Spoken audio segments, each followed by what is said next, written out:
in the house. Yeah, yeah, yeah, yeah. We are kicking it with Auntie Leah. Yeah, let's get it, let's do it, let's go. Yeah, let's go, let's get it with Auntie Leah. Yeah, yeah, come on, let's do it. Nothing better than kicking it with Auntie Leah. Oh yeah, yeah, yeah, yeah, yeah.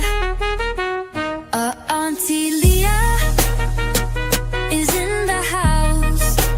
Yeah, yeah, yeah, yeah. We are kicking it with Auntie Leah. Yeah, let's get it, let's do it. Come on in. Come on in now. So Auntie Leah can do a thing. Yeah, yeah, yeah, yeah.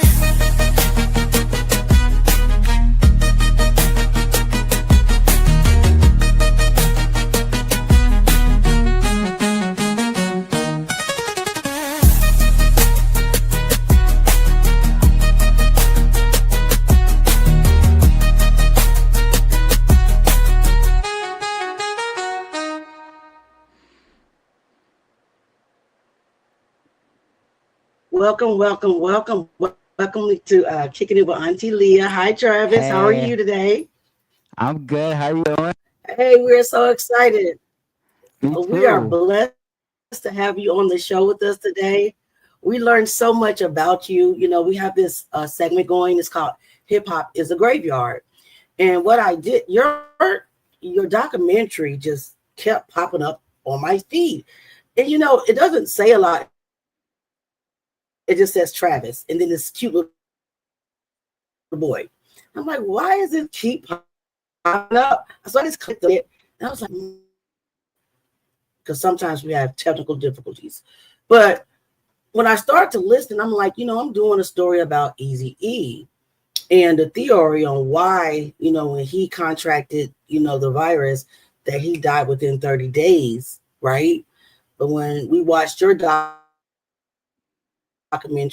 we saw all the things that you went through and all the struggles that you went through and how hard the doctors fought, you know, to save you and things like that.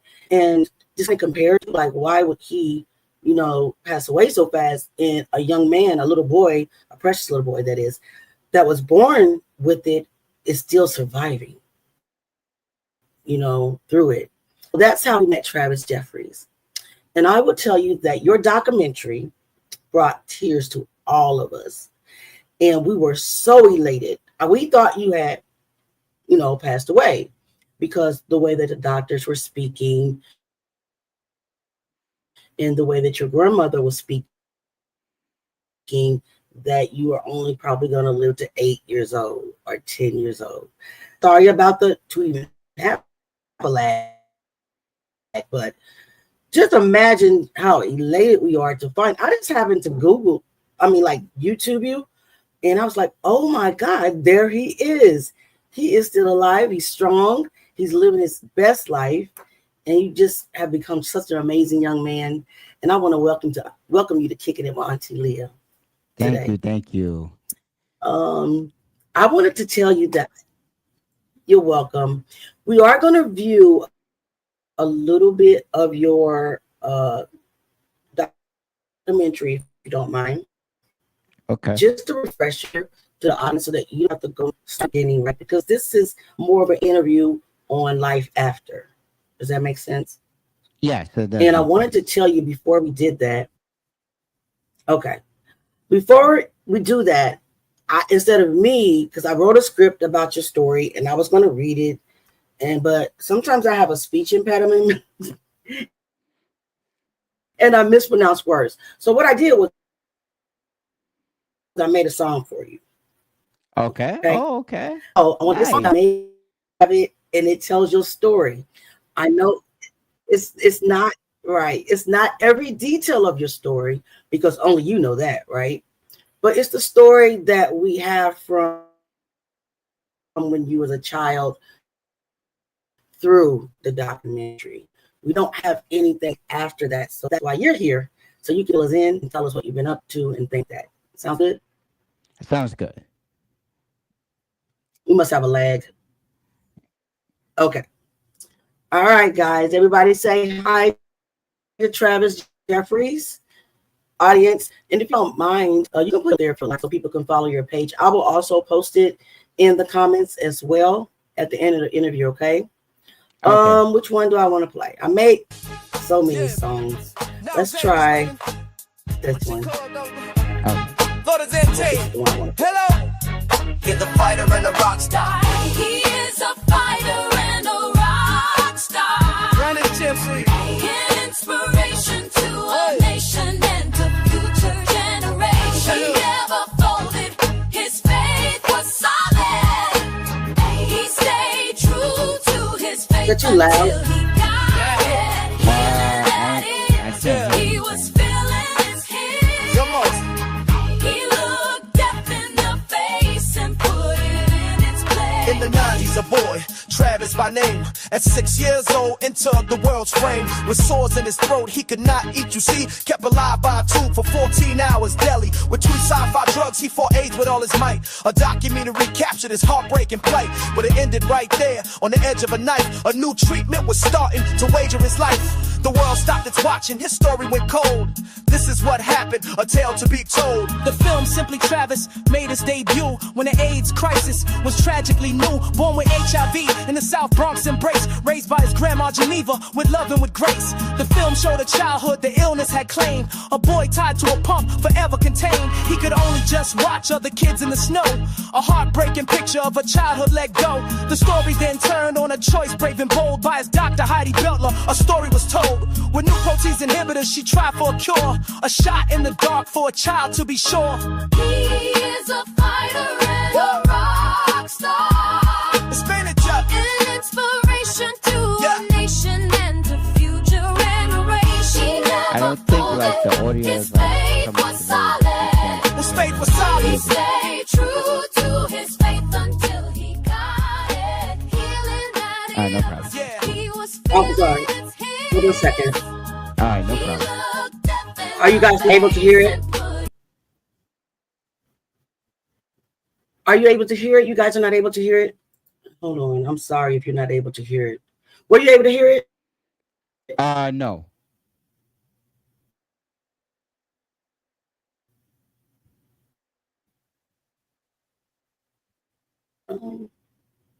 Travis? Yes. You're not able to hear the music that I'm playing? No, I can't hear the music. Put a 1 in the chat if you're able to hear. Yeah, they can hear it. You see, But I they're saying can't the hear song it is on my end. so you cannot Hold hear on. it. Let me just try to go to the. You can't hear it on your actual- end.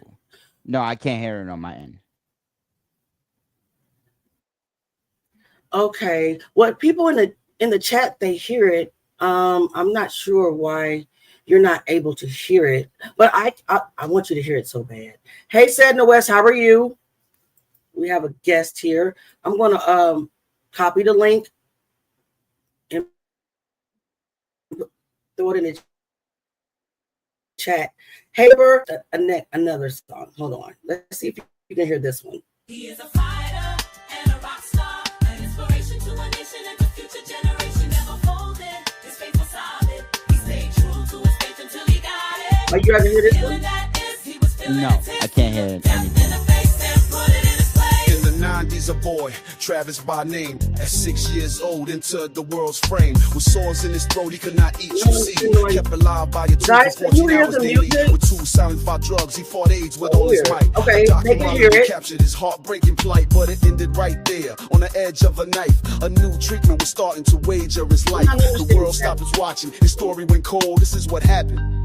A tale to be told. The film Simply Travis made its debut when the AIDS crisis was tragically new. Born with Still can't hear HIV in the South Bronx, Yeah, I embraced, still raised can't by hear his it. grandma Geneva with love and with grace. The film showed a childhood the illness had claimed. A boy tied to a pump, forever contained. He could only just watch other kids in Okay, the snow. now, A like, heartbreaking as I picture went of on a your child let page go. The to story watch then the live turned stream, I on a do choice actually brave get and to bold it. by his Dr. Heidi Beltler. A story was told. Hey, I don't want the Protease audio inhibitor, to she tried echo for a cure. from A shot in the from, dark like, for a from the child to computer be to the sure. house. He is a fighter So I got and it a low. rock star, an inspiration to a nation and to future generations. Okay. Never folded, All right. his faith was So it's solid. okay.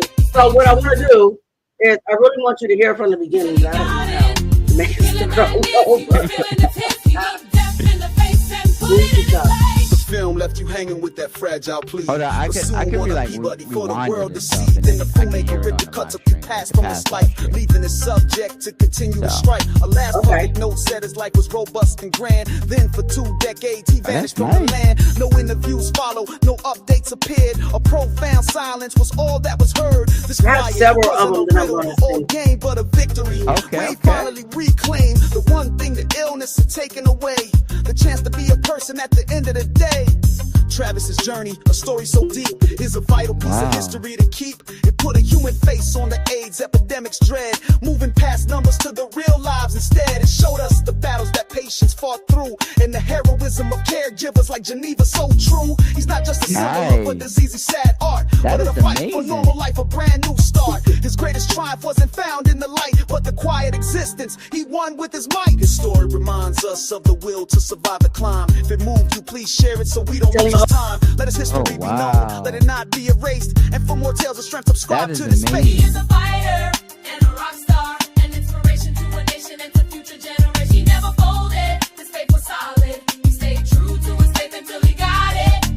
Feeling that is, he was feeling it is. He looked Okay, death in the that's- face that's and put it in nice. place. The boy from That the is Bronx tied to a beautiful. machine's cold hum became the face of a crisis for all that would come. He survived all the drugs and the feeding tubes That pain, is beautiful, defying the Auntie prognosis Leah. again and Wow. again. His victory wasn't fame or a world on a stage, but the life that he built on a brand new quiet page. He glad won the you great liked right it. to just grow up and Yes, be free. A tribute yes, that that is sometimes beautiful. survival is the key. The boy from the Bronx tied to a machine's cold hum became the face of a crisis for all that would come. He survived all the drugs and the Wow, feeding that is tubes pain, beautiful. defying That the is beautiful. prognosis again and again. His greatest victory wasn't fame or a You world know on a the stage, technology. but the life that he built on a brand new quiet page. He won the great right to just grow up and be free. A tribute that sometimes survival is the key. Name is Travis Jeffries, a man born with AIDS, destined for death, until he changed his own destiny by looking death in the face and said, "No, you can't have me."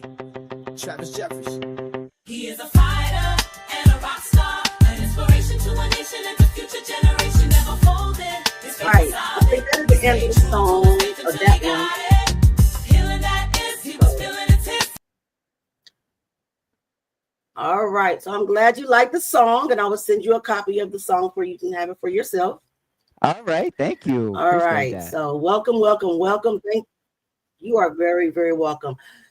Just start out by telling us a little bit about yourself in 2025, because the story, like the song said, the story ended for us after the documentary. Right. So I know the documentary left off like as I just passed away. Nobody knew anything about me. In 2025, I'm 37 years old. I do have a full-time job. I did work 2 jobs at one point, just to try to make sure that I'm well off on living on my own in my own apartment. And I've just been trying to live life as continue living life as I supposed to be, but my I still continue to go to the same hospital, which is Presbyterian Hospital. I don't see the same doctors. I see different doctors as I got older. I aged out of pediatrics care, so that's why my doctor, Dr. Butler, she had to give me to the adult side, but it's still in the same hospital, different floor. It was a doctor that used to work with my doctor, which is her name is Andrea. Um, she at first she took care of me for a couple of years. After Dr. Butler took care of me, and then but Mhm.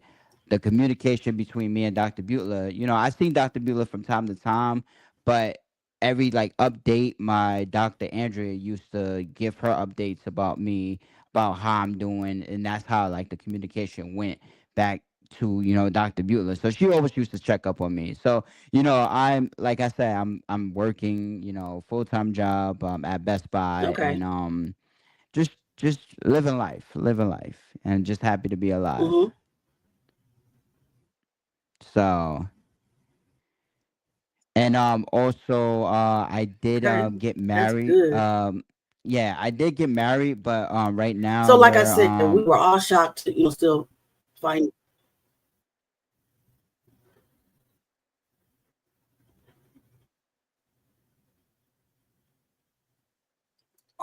Are you on oh Wi-Fi, Travis? yeah, I'm on Wi-Fi. You are on Wi-Fi. Yeah, yeah, It's a I'm on lag. Wi-Fi. That's why I was asking. It's like a lag when you're speaking, so I can kind of hear what you're saying. Right. Okay. All Yeah, right. yeah, I'm So on I can I'm on kind of hear what you're Wi-Fi. saying, but it's a lag. So forgive me if it. Okay. Okay. So what I want to do next, guys, is I want to play a little bit of the documentary that introduced Travis Jeffries to the world, so we can just kind of get a backstory. I know the song told us story, but right, I know that's why I wanted to explain that. It looks like we're over speaking each other, but it's a serious lag going on. So I'm gonna try to like wait before I start speaking. But is it okay, Travis, that we go ahead and play a little bit of the documentary? Sure, sure. All right. Okay, guys. So I have it up on the screen.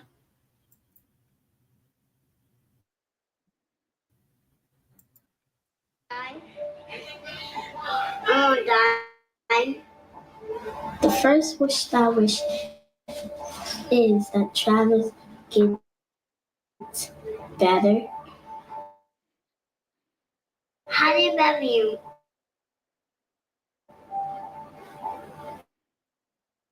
Huh? Huh? Cause God will miss me, right? Right?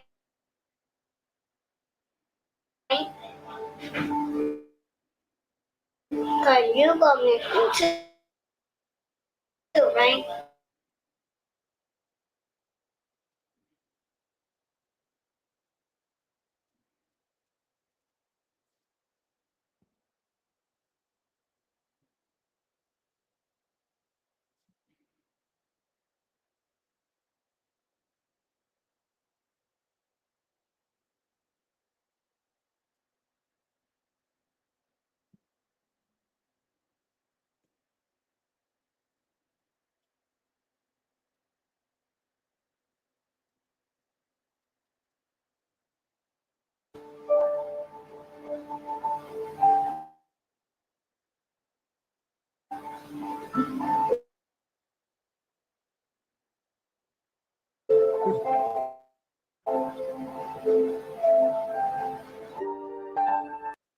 All right. So Travis, may I ask you a Yeah. question? Yep. Let me see. Let's put us back up here together. Do you remember this point in your life when this part of the documentary was being filmed? Yeah, I did. Me and Richard used to spend a lot of time together. So yeah, I remember that part and stuff.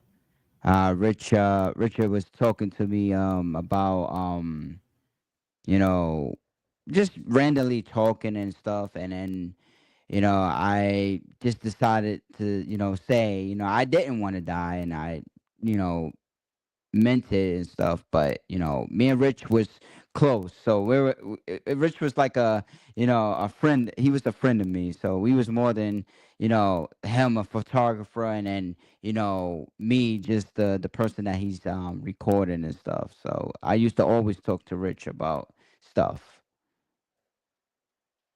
And it was at my grandmother's house. We had, I think, if I could remember, we had about like 3 4 bedrooms, but it was like the one room where he used to, we went into the room, and he used to, and interview me, and just talk to me. And he used to always tell me, Mm-hmm. just pretend that the camera's not there, just to just speak my mind. And that's how I wound up saying that I didn't want to die and stuff, even though I knew I was sick and stuff.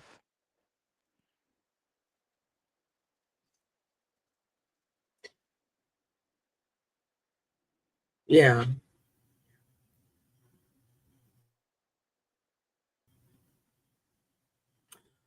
Okay. So, may I ask what age were you when you found out?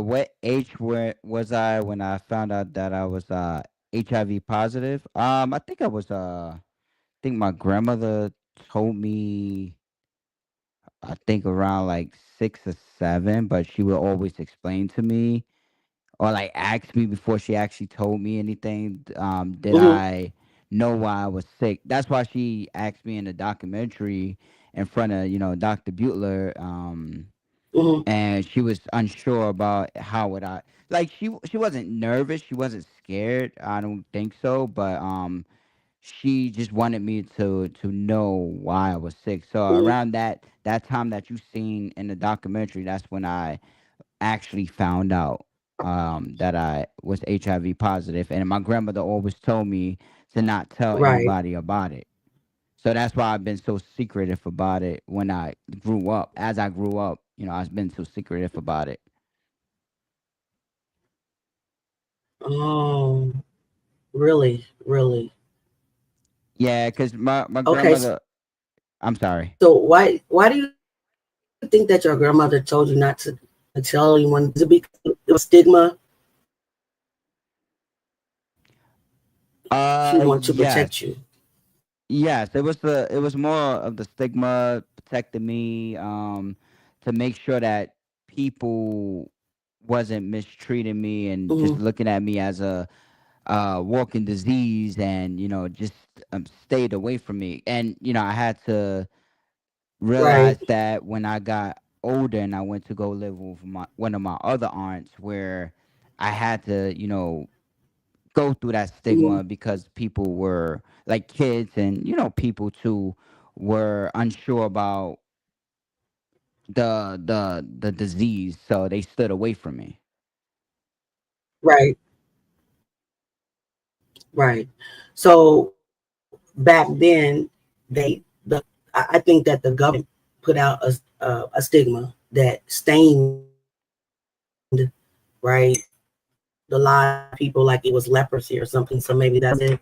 Probably so. She just wanted to protect you. As we were watching the documentary, we watched a segment where you went to the park, and I want to play that. I need you to fix the live stream, please, because I wanted to review this video with you and ask you questions, but the interruptions in the technology that's always happening is it discourages me a little bit. So there was a scene where your friend came and got you.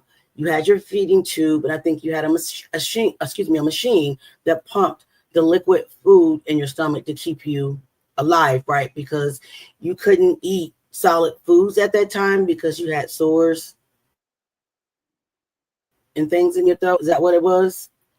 Yes, that's why the feeding tube was there, because also like holding the food down wasn't, even if I could eat through my mouth, the food would still come back up because I couldn't hold Right, solid foods. So so it was multiple right. problems. It was the throat ache, and Yeah, it was the holding down the food and being able to make it settle, and it will always come back up.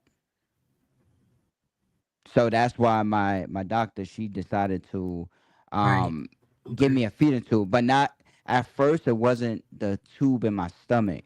It was the tube that went through my nose. And as I Hmm. when I used to throw up, basically the feeding Gotcha. tube cord used to come through my mouth. So that's why she transferred it in my stomach, so that I didn't have to have those problems anymore. So do you like it when I do this? A little bit more of documentary, hopefully. Please. It's okay. It's okay. We dealing with it. It's cool. Some more questions, but I really want people to see the you went talking.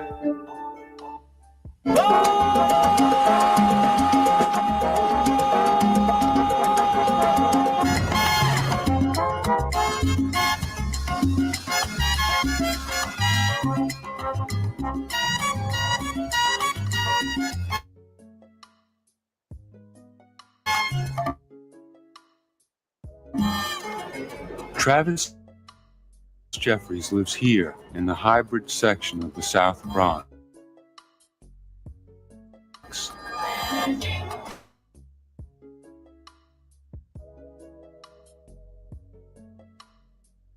Mrs. Geneva Jeffries and her daughter, Tasha.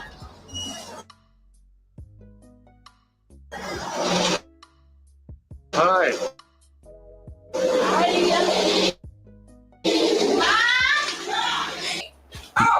When I drive by an electric pump that pushes a liquid nutrient down a tube into his stomach. That tube extends 16 more inches inside him.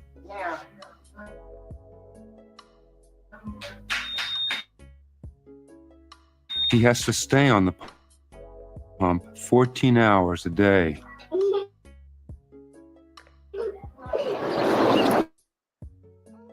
That's a little airplane. When Travis goes to the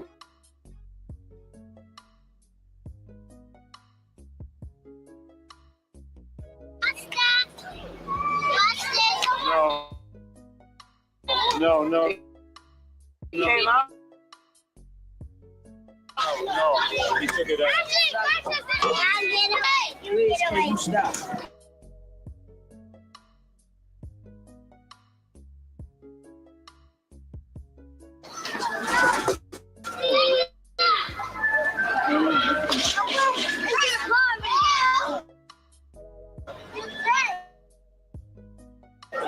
You know that's important for you. When I'm around, you know I don't know.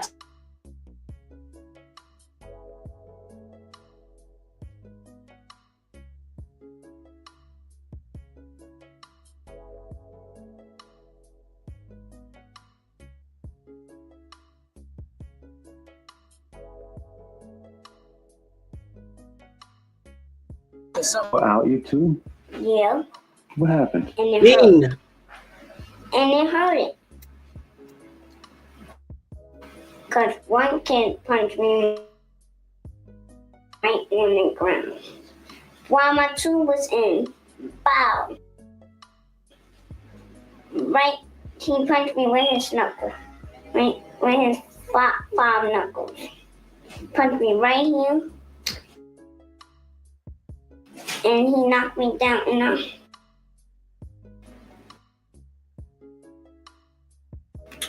cried because he doing it. It's none of your business.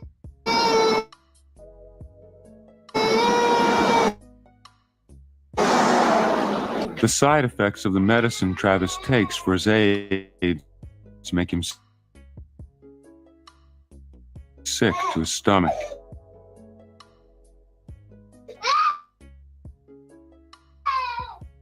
He's ulcers in his mouth and deep down his throat. Okay. All right. In your life, pretty clearly. Huh?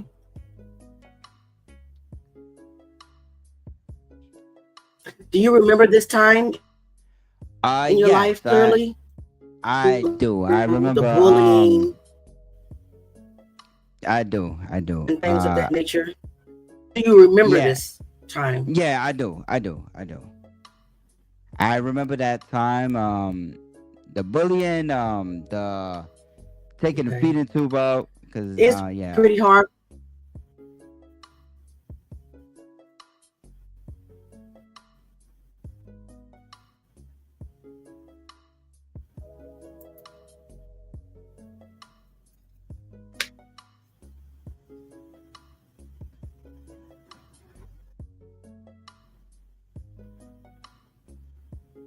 Yeah. This part of your documentary really kind of just took a toll on us. It really broke our heart to see you like this.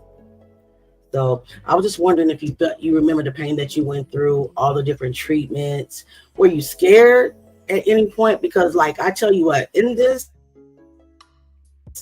documentary, you did not display fear at all, and that and how determined you were to live. Well, I wasn't nervous. I do remember like some of the stuff I had to go through, like treatments and different kind of medications and side effects. That always played the part. That when I was on different medications, it was different side effects that made me sicker than most, and then but I wasn't afraid. Yeah, my grandmother was always there, to make sure that I was okay, made sure she kept me, calm and stuff. As you seen, in the hospital, she was always there. And Mhm. then, what broke my heart is every time I had to, stay in the hospital, um, and it was time for my grandmother to leave. I used to always cry because I didn't want her to leave. I'm like, you gotta go home. Even though she said she would come back tomorrow, I basically didn't want her to leave. And it was, that was heartbreaking to me because she had to go home. I knew she had to go home, but I didn't want her to go home. But I couldn't go home because I was in the hospital because of the virus and the throat infections, etc., etc. So Yeah.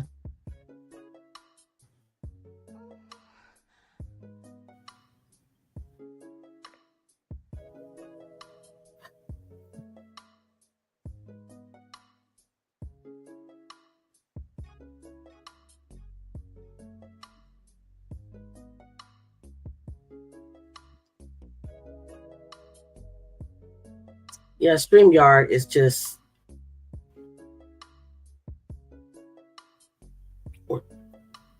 okay. I didn't hear you, but that's okay. During this time in your life, how was your relationship with your biological mom?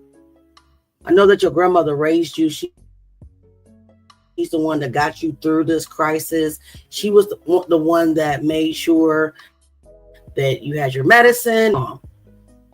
How was your relationship at this young age with your mom? well, my mom's, I sometimes seen her. It was a good relation to me. It was a good relationship, but my mom's was hardly around because the drugs, and at that time I didn't really know what it was all about, why she wasn't around, why she was either on doing drugs, or like my grandmother used to always say is that she rather for my mom's to be in jail rather than out on the street because she know that she's safe and knows where she at. And like sometimes, like if my mom wasn't on the street, she was in jail. I don't know why she was in jail for, but I'm guessing because she got caught doing drugs. I never got Yeah. a chance to speak to her about that, but it was good and it was not good because my mom's was hardly around. So I see my mom's once in a blue moon whenever she decided to pop up.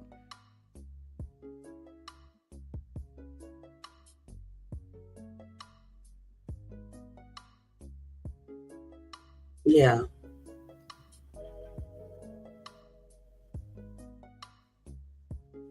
Okay. So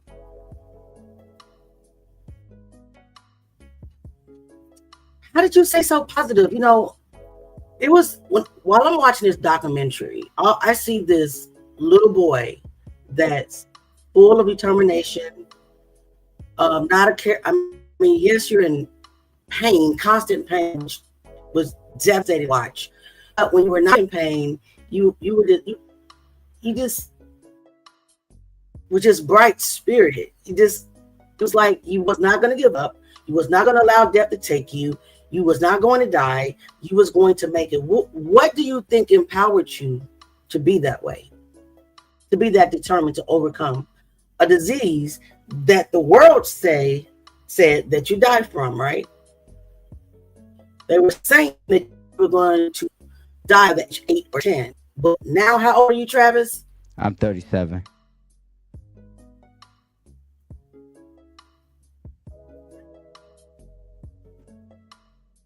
37 years old, guys. And you were born with this. You were born with HIV. And by the time of 6 years old, you have full-blown AIDS. And you're 37 years old today. Are you? That's amazing. I had a few get into the interview. I just pray in Jesus' name. That's what however you pray. I don't judge anybody. But his life, just the technology would just get in order so I can ask these questions because I'm just tired of it being attacked, basically. But anyway, can you share your personal story and how you've navigated your life with HIV/AIDS from birth? Can you just tell us in your personal story? Yes, we do have the documentary that we can go back to. We actually watched your whole documentary. A lot of us on here already know your story.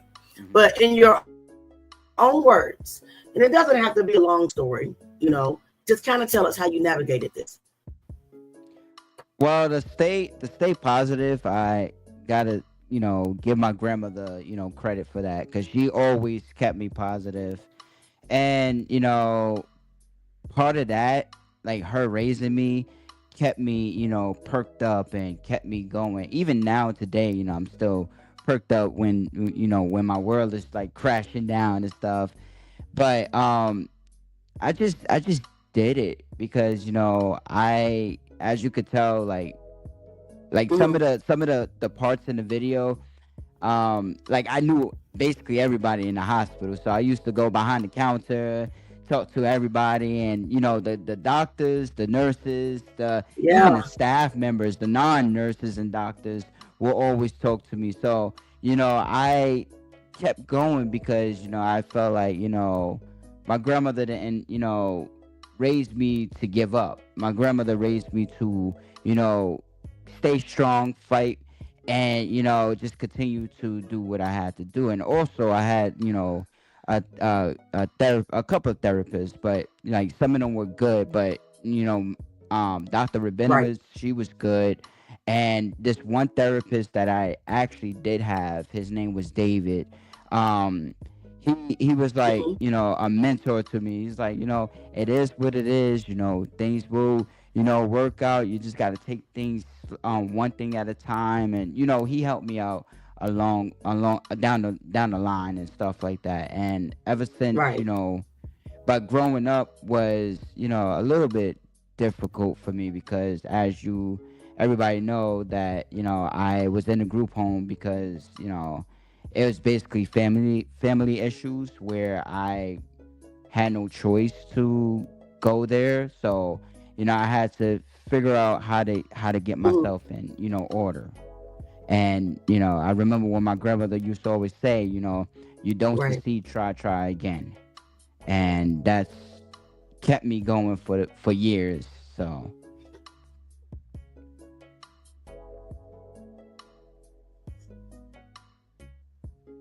yeah. Okay. So what age were you went into the group home? Was it after your grandma 18 passed away? I think I read you was 18. Yes. You said 18? Yes. Was that after your grandma transitioned?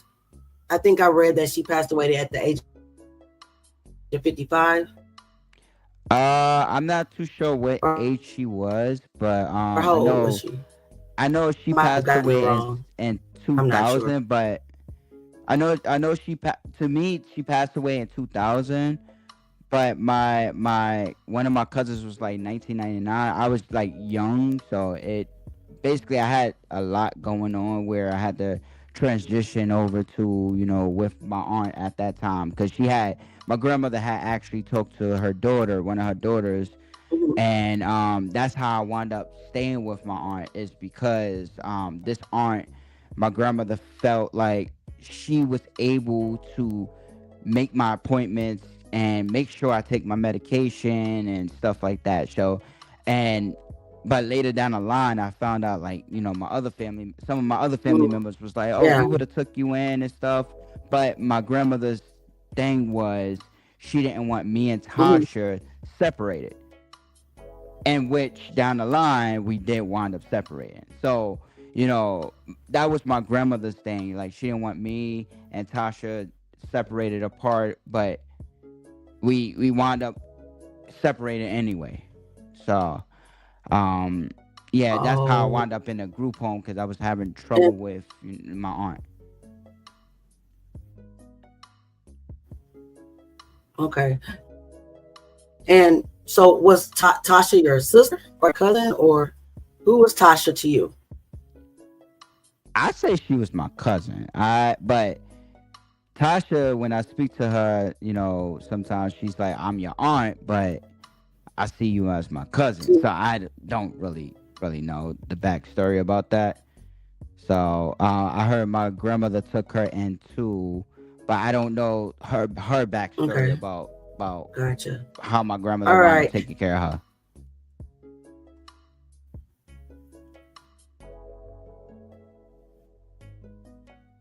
right, right. And want to make sure you. Are you still in contact with Tasha today, since you guys were so close as kids? Because I believe I seen her in the documentary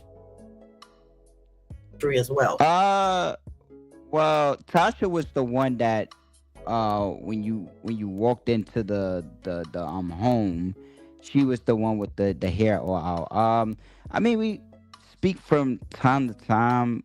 I haven't spoken to her in a while, so we're not still in contact. Me and Monique is still in contact. Monique, the little girl that Okay. was making the doing the wishes, her. We're still in contact. Uh huh. The one that said that she wished. So Okay, that's the little girl that said that she wished that you would be healed, yes, that was her. right? That's Monique.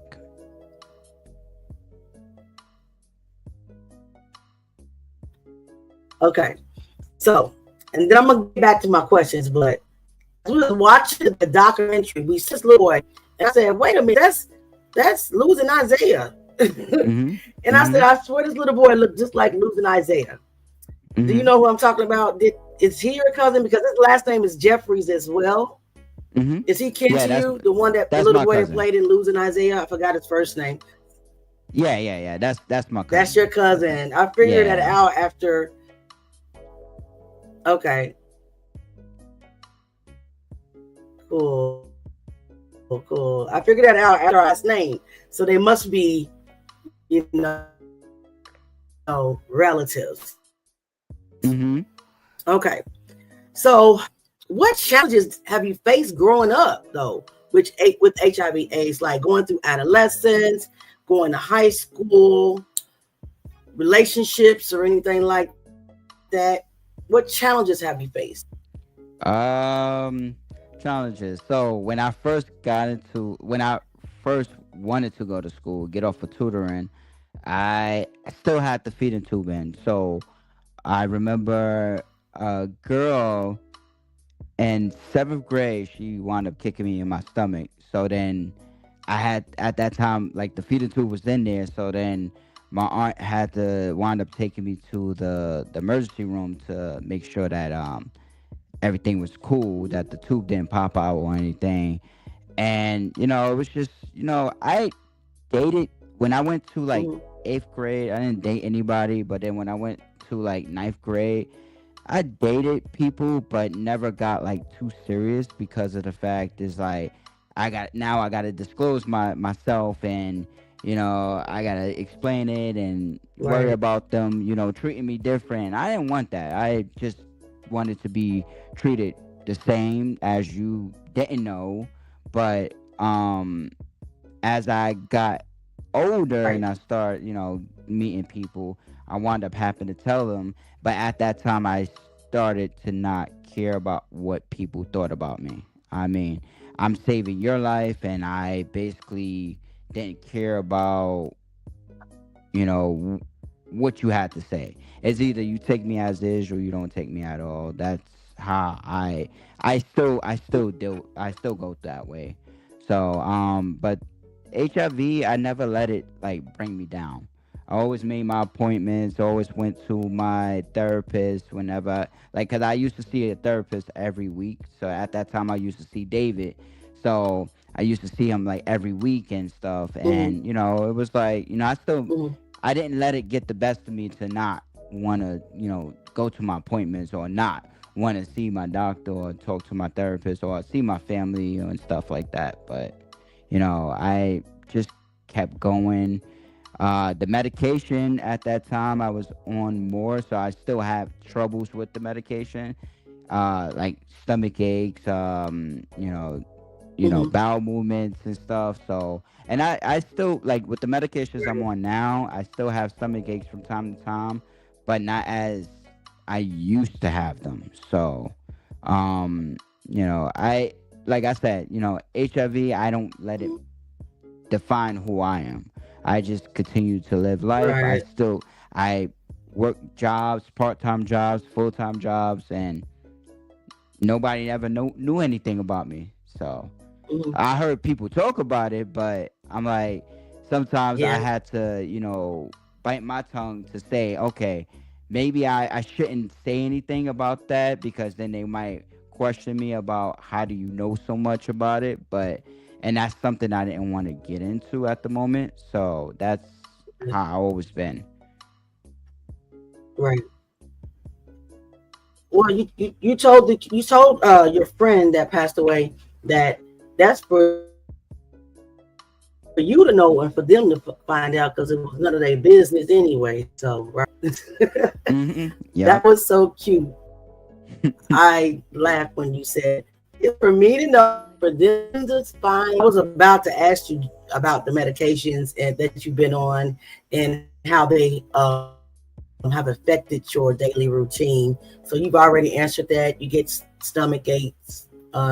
It messes with your food digestion. What age were you when you were able to start finally eating solid foods again? How Well, long I did you have I could the always feeding eat tube? Because solid you food. said you were in middle school and you still had the feeding tube.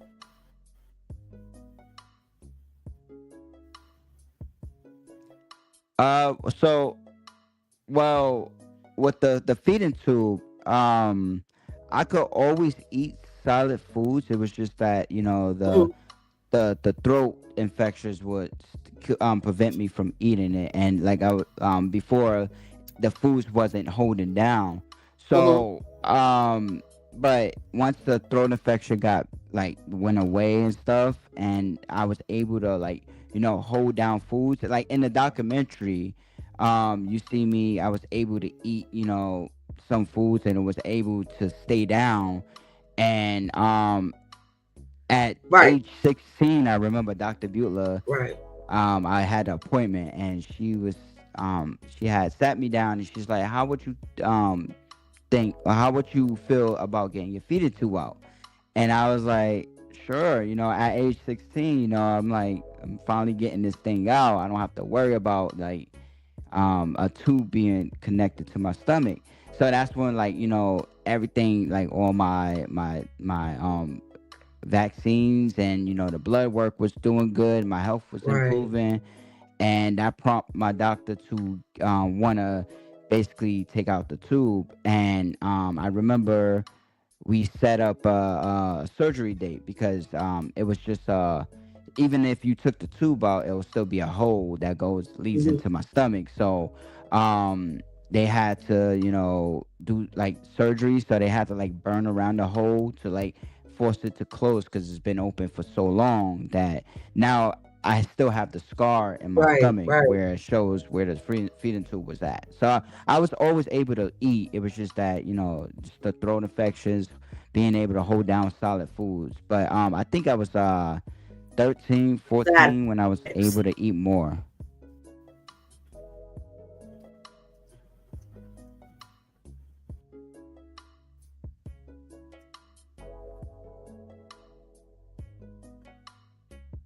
so. Hmm, can you describe any misconceptions people had about you or having HIV and AIDS in general? Can you just Uh, kind of clear it up? okay. Like kids, If about you can. especially If you can. kids, because kids were like when I moved with my aunt Mhm. in Harlem, kids were skeptical even when I was younger, but don't remember too much of that. But when I was like a teenager and I was playing, on a basketball court with somebody, the kid was so nervous about me sweating that he had stopped playing basketball with me just to ask me, hey, just because you sweat, can I get, the HIV virus from you? And I looked at him and I told him, no, you can't. So then he thought about it for a little while, but then we wound up continuing to play. Other people, they hesitate. Even now, they still hesitate to ask me a question about it, even if they do find out about it. And I had people stay away, don't say nothing, don't want to ask me a question about it. So they're very skeptical about, some of them are skeptical about being around me back then. So, and still today, like I know that people want Right, to ask right. me a question, but they just don't know how to ask it, or they just don't ask the question. So I know the questions are there.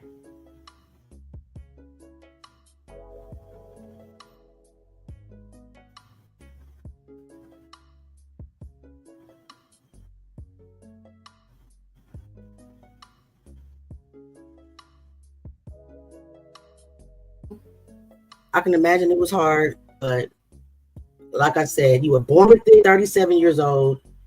Whereas how we came to know you was through hip hop star Easy E. Like I said, we have a series that we're doing, and it's called Hip Hop is the Graveyard. We're trying to figure out how Easy E passed away in less than 30 days, but you are here 37 years. So that's Mm. how we stumbled upon your story. And we're so glad to meet you because you basically, to us, to me, and I think I speak for the whole platform, that you're a miracle. Like you are a miracle. I don't know. Is there anyone in history? Yeah, I guess Magic Johnson, but he's a millionaire. So, Mm. but you're not. You were just a little boy who was determined to live. You were just amazing. So let me get to my next question. I've got a few of them.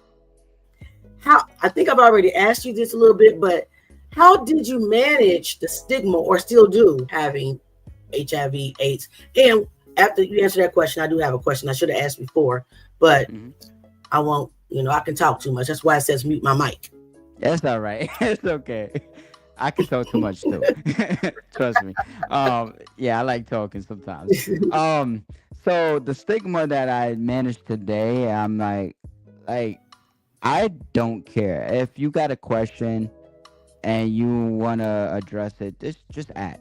I mean, I could either answer it or don't answer it, and it depends on like what people how people act. And me, I nowadays I'll approach the situation myself and ask them, is there a problem, and explain to them, if they did have concerns about catching it from me or whatever, just ask me. That's how I am. Just ask. I can either choose to answer your question or Just not answer your ask, and you will question. be honest. Yeah, ask you shall receive an answer. And if you don't want to ask, then you're not going to receive no answers. You're just going to have a question unanswered. And that's, you know, growing up with all that stigma and, no other people that, are battling, this disease or other diseases. I tell people nowadays, I said, what do you care about how people think about you? Does that stop you from living your life about how people think about you?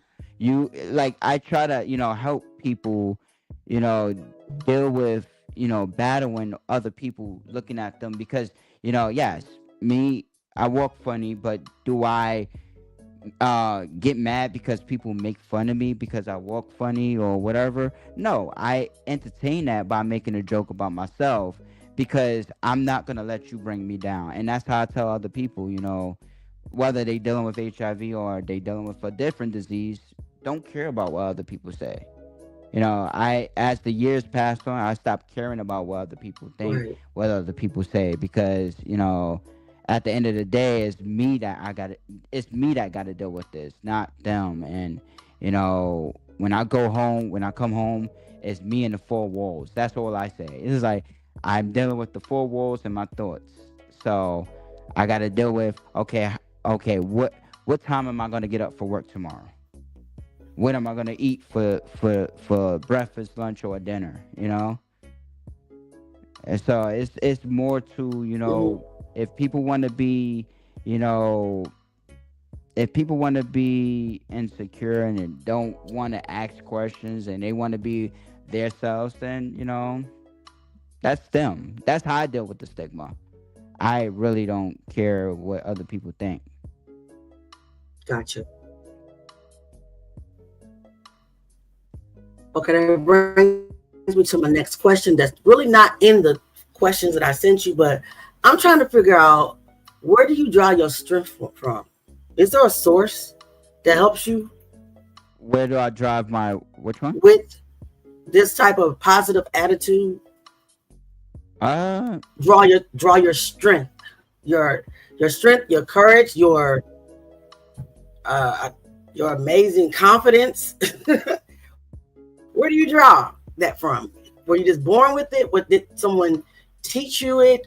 Is there a higher power that you believe in? well, I put God first. God is good all the time, but also I Yes, don't know. I was looking for that. I was looking for that.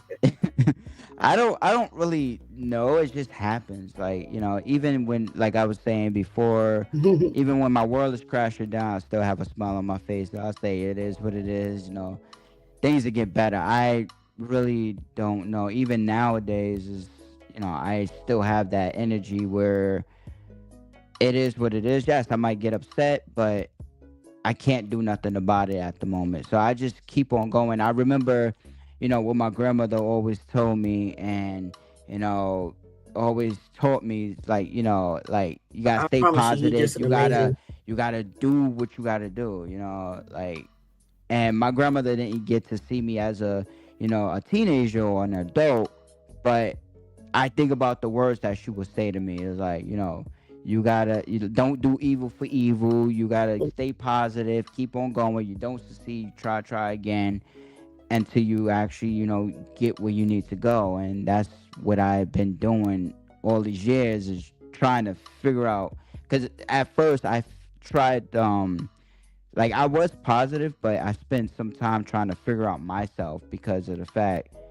it was that breaking point where I felt like I wanted to give up. But then I thought about it, and something was like whispering in my ears, like, what would your grandmother think if you just gave up right now? And it's like, that's what pushes me, to do what I gotta do Mm, too.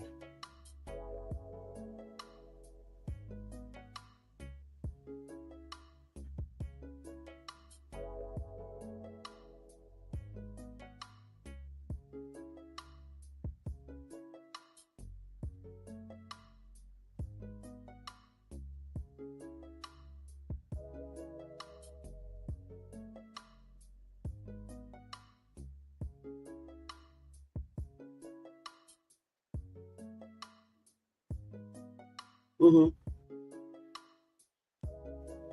Yeah, so I gotta say it's my Gotcha. my grandmother. Your grandma has passed, and your mom has passed. Now, I knew you were an amazing kid when I first set eyes on you. When I stumbled, you kept popping up in my feed, Hmm. and something said, click on the video, click on the video. I knew you were amazing when I first saw you on that video. Just your resilience, right? You were also brilliant. You were smart. You were kind. I you were so. We have. Do you know who Jaguar Wright is? Travis. Yep. because we have her coming up. You know, me Jaguar, right? Hello, how you doing? Hi, Travis. How are you? I'm good. How you doing? She's on the I'm well. panel I'm with you. recovering from a sinus infection, but who am I to complain with everything you've lived through? I hope you get better, I mean, With hey, you. everything I'm not like the superhero in here is like, my grandmother's all that, I give credit to and stuff. So, Well, let me share a little personal something with you. Your story means a lot to me. A lot of people don't know. I spent a lot of time in my early years in my career doing concerts and raising money for HIV awareness and to find, a cure for what you've been forced to go through that wasn't your choice. Part of the reason why was because one of my favorite uncles of all time, he passed away in 1989. His name was Andrew. He was only 26 years old. And that was back in the 80s when, it was right before they really started calling it HIV. It was, and AIDS. It was not long after they had stopped calling it GRID. And it was insane, and I was there with him. I remember when he first came to our family and told everyone that he had it, and we didn't have him for but maybe a year and a half after that. And I was there in the hospital with him when he passed away. I was there when the AIDS had kicked all the way in and his immune system was gone, and he had gotten spinal meningitis from the pneumococcal, the bird feces while he was washing his car. So he didn't have anything left, and untreated spinal meningitis takes about 6 months to take down a normal human being, but for him it was less than 48 hours, and we had that little bit of time with him. And I remember my dad praying with him. My dad was his clergy, and I was there. And I remember when he first said it, there were so many people in my family that treated him strange. And I was the only person that still ate behind him and drank behind him. I still kissed my uncle. I didn't care. I knew he wasn't going to hurt me. I knew that love couldn't hurt. So listening to your story and considering how it happened to you, um, it touches my soul because there's a lot of us who have people who got affected with it, once upon a time before they had life, saving medicines and stuff like that. And you were born, it sounds like, right in that slip of time when they were able to start doing it. So I'm just grateful for your existence, period. thank And I, you. I hope you know that Amen. your survival, you're surviving for all of the people that came before you that couldn't, that didn't get that chance. And it's weird. Yeah. Sometimes we're designated to be miracles. And I just hope that you know that you're one Yes. and that we're thankful for you. Yes. Thank you, Lord. Thank you. Thank you. Amen. Thank you. Amen. I'm sorry to hear, about your uncle and everything, I mean, I know anybody that's like HIV positive or anything that's going through their problems or anything, they want love. And love is what keeps you stronger than, medication. Medications are out there, but um, you know, I know I probably hit like you were saying before, I hit when the medications were getting there, but nobody really knew about HIV, and not as in like today where people are educated about HIV. And love it, like being HIV positive, love is what makes you stronger, from your family, because you don't want the thing that hurts is when your family turns your back on you and Mm. don't continue to show the love that when you're going through the hard times, it's like nobody's there. And you did right about being there for him and still continue to treat him, the same way. Just because you bite off a sandwich off of somebody or take a piece or drink off liquor, it doesn't mean you're gonna catch it. But back then, people never wasn't educated about it that much about HIV. Now, like today, you have the education system, and still, I still see people that read about it, but they still have that stigma about, oh yeah, you could People get it from like this, you get it having from. that stigma, Travis. Yeah, They they do. like it. They do, and I totally They agree like with Yep, that. holding on you're to right, that. Jed. They do, and being HIV positive is either you let it get the best of you, or you just treat it like it's not even what was said. It doesn't matter to you, and that's how I had to go through the years about with the stigma out there, treating it like, okay, you said what you had to say, okay, cool, I'm gonna keep on going. And the more you not let people bother you, the more they stop bothering you.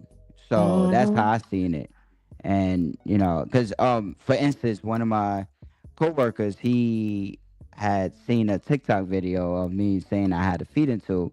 So he comes up to me on, like, while I was working, I was on the floor, and then he's like, "Hey," comes out of nowhere and says it in front of everybody. He's like, "I didn't know you had a feeding tube." I said, "Yeah, I'll talk to you later about it." And never got back to him about it because I'm like, it's none of his business. I mean, really, I don't have to explain to you about that. So, that's like, I felt like he was trying to put me on the spot right there, like, so that everybody else try to turn against me. And I'm like, I'm not, it's a time and place to discuss this, and I'm not going to discuss this with you here, and I don't have to discuss it. So, I But I feel like, understand this. It's your story to tell, and you have the right to tell it when and where and however you choose to. It's that's the one power that you have. Amen. You have the power to share your Amen. story as you see fit, and nobody can take that from you. You know, to know that this was something that you contracted while you were in utero, you didn't have a choice. How Mm-mm. many people could have the kind of attitude that you have, because of the way you contracted it? It really would have given you the right to have a nasty attitude your whole life, to tell everybody to kiss your ass and go die, whatever you wanted to.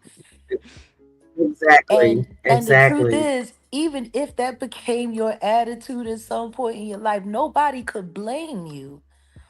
But what you're choosing to do with it by showing people that your attitude is for gratitude, and not worrying about what was unfair. It's kind of a ministry, whether you know it or not. And, preachers, they get the right to say, I ain't preaching today. exactly. So you gotta do what's Right. best for you. And I'm grateful that you came here. Auntie Leah is a very valued member of our online community. And I'm grateful that she brought you here to share Jag your Nation. story. Yes, I appreciate and I thank her for inviting me, because she was like, "Oh, let me would you like to do an interview?" And I was like, "Sure, no problem." I mean, I'm just happy to be here. So, and I got the opportunity to be, and meet Auntie Leah and stuff. So, Well, she's a fine lady, and she's And one of our Jaguar Wright. greatest protectors. Oh, I ain't nobody. I'm And just Jaguar I'm Wright, a just star. somebody. I'm just somebody Oh, in the yes, you is. comments. Today I'm just a Yeah. spectator, but I bet you can sing a. what? I bet you can sing a tune or two. I bet you can do that. Oh, You honey, there's somebody. Don't plenty ever of let things nobody that tell I you. can do, We not but having that, Jag. you I'm are not the You star are somebody. today. Jaguar Wright. I'm not the star today. Travis is the star today. Now we all the star today. I'm not the only star today. I'm just Exactly. I'm just, here Yeah. to, I'm talk to so everybody. special. I got two stars on the panel.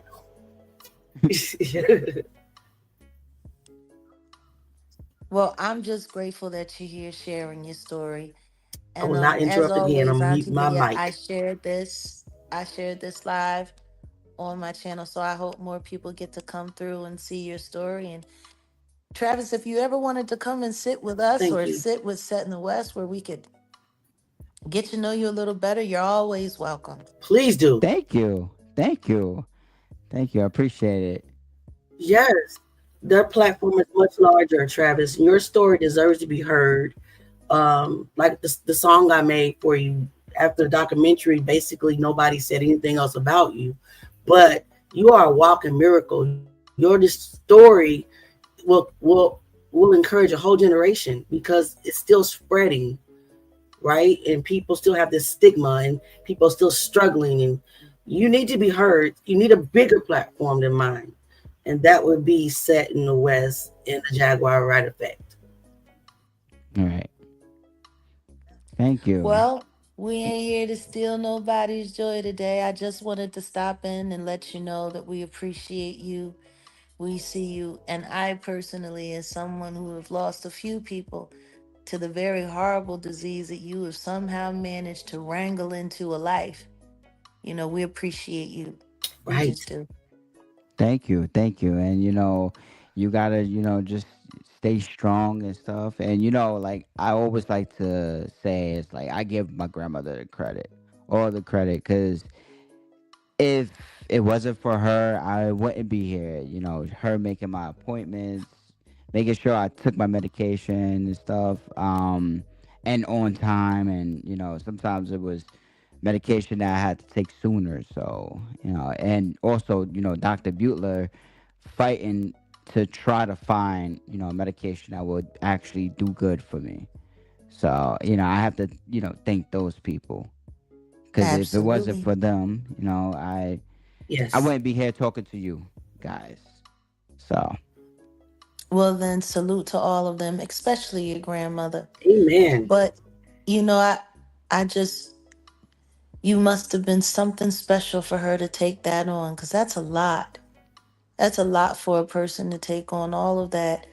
And you had to have been something very special to her. So you don't forget that you've been an inspiration on more levels and probably to Yes. more people than you know. all right, thank you. Absolutely. Well, guys, I'm going to let you get back to it. I Yes. just wanted to tap in.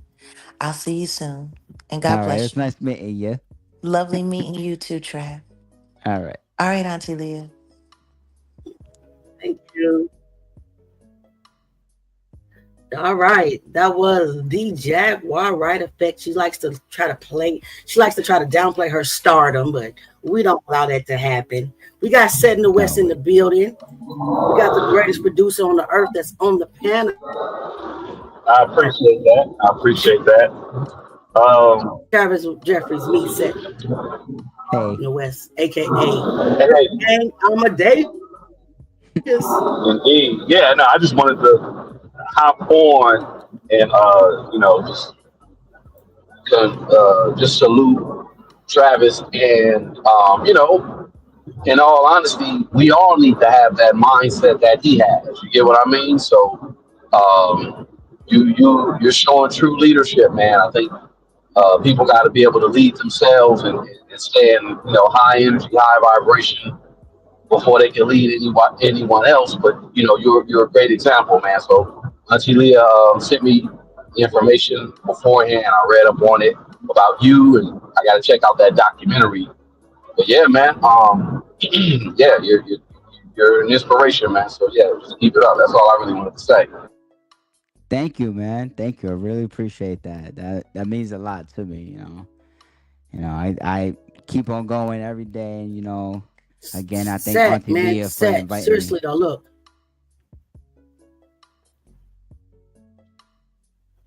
You're welcome. But listen, this will be an amazing documentary for you and Jack to take on. I'm just saying, Travis is I mean, just to see that he's 37 years old. After you watch the first documentary, well, you'll see what I mean. No one expected this kid to live. No one. And to see that he's 37 years old. I'm pretty sure the world would love to know how and how he is today and what he went through and his mindset. Like you said, it's just beautiful. That would be a dope documentary, man. I'm just saying, that's just my opinion, you know. Where's Travis now? How is he? That would be dope, just to bring it back to life. You know, Yeah, and I I'm mean, gonna mute my mic. no, and no, you're right. That would be good. Maybe we could make it happen, especially with the they're having these breakthroughs with the gene editing. They're able to eliminate, HIV out of the body, out of the bloodstream. So, I mean, yeah, Yes. it would be a good project to work on. So, yeah, I mean, I'm all for that for sure. I mean, I have a question. That'd be the question that I have as far as the breakthroughs that are coming through medically with CRISPR, with the way they're doing. Like I said, I just saw a report. They said that they're able to eliminate HIV and AIDS out of the body. I don't know if you've seen anything about that, Travis. But if you got anything to say about that, or if you heard about that, let me know. Just wanted to know what's your take on it. So eliminating HIV out of the body. I mean, I got asked before, like, hey, if you didn't have it, if you had a cure, would you take it? I personally wouldn't take it. You know why? It's because I live with it half of my life, and it's like somebody said to me saying, what would you like to live a normal life? And I'm like, I'm still living a normal life. It's just I would, I just have, a virus. So me, I wouldn't like take it because it's like I became one with this virus and I didn't let it conquer me. I don't like taking medication, but it is what it is. If I had a chance to take it to like cure myself, I mean, I would be skeptical about it because I've been through so much medications in my life that it's always a thing that somebody always got to say. Maybe it might not work. So I always have to be prepared about that. Now, if I did have a chance to like, get a cure, I probably won't take it. I don't know. In the meantime, right now, I'm just saying I won't take it because I haven't never even thought about like life living without HIV because I've been living with it my entire life. So Okay. Yeah, I got you. I understand. You don't want to be a guinea pig on that end either. I hear you. So yeah, man, I got you, man. Salute. And yeah, man, just keep doing what you're doing. Like I said, that positive mindset, man. Everyone needs to take heed and be like that too. thank you. And one thing I Yes. want to say too is that reason why I wouldn't take it is because now it makes me vulnerable to whatever's out there, making sure that okay, like everybody's not honest with you. So let's say I get with somebody and everything, I automatically will, if it got to that point, I automatically will tell them about myself and give them a choice. Now would other people give me that choice? That's one thing that I always say, that I always warn people about, like, I let you know about myself and give you a choice because everybody has a choice whether they want to go through with something or they don't want to go through something. So that's how I always been too with people. Okay, I got you. Yeah, man, I totally understand.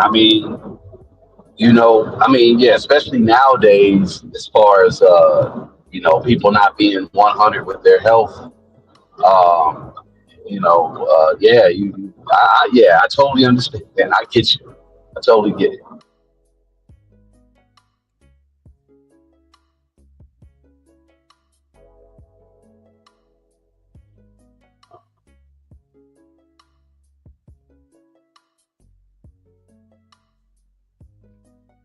Okay. I'm going to mute my mic because I like to talk over people. So, I'm trying to. Oh no, you good. I was like I said, Well, I really only can I had just maybe ask one you this question. real quick? Go ahead. What advice would you give? That's what's up. But Travis, back to you. What advice would you give other young people living with HIV or AIDS? What advice would you give these people? Because the numbers are increasing, even though the and another thing, what is your status today? Are you undetectable? Are you My still status is detectable in your system undetectable. or It's undetectable. My T cells is good and that is everything. amazing. I had to get on. It was a couple months ago. I had to get back on Batroom because Batroom like helps increase the T cells to make it go higher. But usually, sometimes like when I get like, let's say I get a cold, then basically it'll like sometimes affect my virus, but not as much. But I had to take Bachelor just for like a couple of months. Like I think it was like 2 months, and then I just got right off of it. But it's good. Bathroom is no longer the liquid. Wow. Do you guys I mean, it's just mind boggling, right? You were born with it. You're 37 years today. And I'm just saying because this is a part of our segment. It feeds into hip hop as a graveyard, Easy E story. So we found you because we compared you two. You were born with it. You had full blown AIDS at the age of 6, and now you're undetectable at the age of 37. But he died in 30 days. That is mind boggling. But you are the very definition or example that we need to compare that to, like how, why, you know.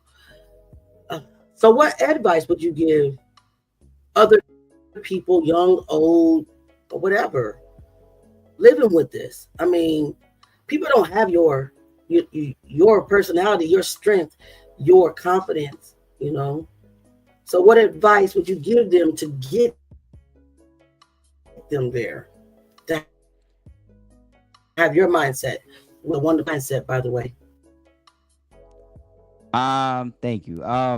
So the the the advice I would give them, a lot of people, because some people, like, let's say you're not born with it and you feel like when you get it, you feel like you want to go out there and go give how many other people it because you got it on your faults.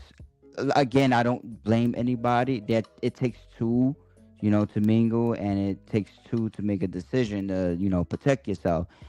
And I when I was in a group home, reason why I'm speaking upon this because when I was in a group home, it was one of these guys, he got it from somebody, and he was so upset, and he said, "Oh, I'm gonna go out there and give it as many people as I can." So I looked at him because I really caught my eyes. I'm like, bro, why are you doing that? I mean, it takes two to mingle in it. You should have, use protection especially if you just meet somebody, because not everybody is honest with you. And he's like, well, the guy didn't tell me anything. I'm like, well, just because somebody didn't tell you that doesn't mean you have to go hurt somebody else. Having a virus is not easy because you do, of course, you have a lot of stigma. But I tell other people, you gotta just stay strong. Do what you gotta do, stay healthy, live life, because the virus don't stop you unless you stop yourself. Only person that can stop you is you, and especially God. God can stop you in your tracks and say, hey, you're not gonna go nowhere. But everybody's on this earth for a reason, where you're faced with challenges. It's either you complete them or you fail at them. And a lot Mhm. of people, they don't know how, especially when they get, you know contract the virus, because that brings me back to whatever said in the West was, I'm saying, would I take the cure? And reason why I said no also is because, like, let's say I did take the cure and I got cured about it, and then I slept with somebody and somebody gave it to me without communicating with me about that. And then now I have to worry, one, about a Right, different right. strand of virus. Two, I have to worry about, how is it going to attack my body? Because the virus attacks different people bodies differently. It's different strands, just like any other virus out there. And it's up to you to, one, let it conquer you, or two, let it you fight it back. And that's one of the things that I try to encourage people to do, is like, don't let the virus define who you are, because it's a lot of people that will put you down, and there's a lot of people that will lift you up. So you got to pick and choose. You want to go with that side that puts you down, or you want to go with the other side that picks you up. And nowadays you have doctors, you have therapists. Even if you don't feel comfortable talking with the nurses, you can talk to a therapist, and they will help you, cope through that. Or sometimes you just, like what I catch myself doing. Sometimes I'll sit in the middle of the room with nothing on, and just be at one with my thoughts, and try to negotiate which way do I want to go today. But you have to keep on going, no matter if you want to give up.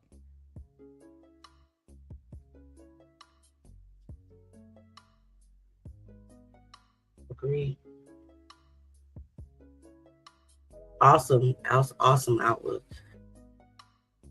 Do you think that your mentality, your outlook, this disease is different because you were born with it and you don't know anything else, versus somebody catching it later on in life?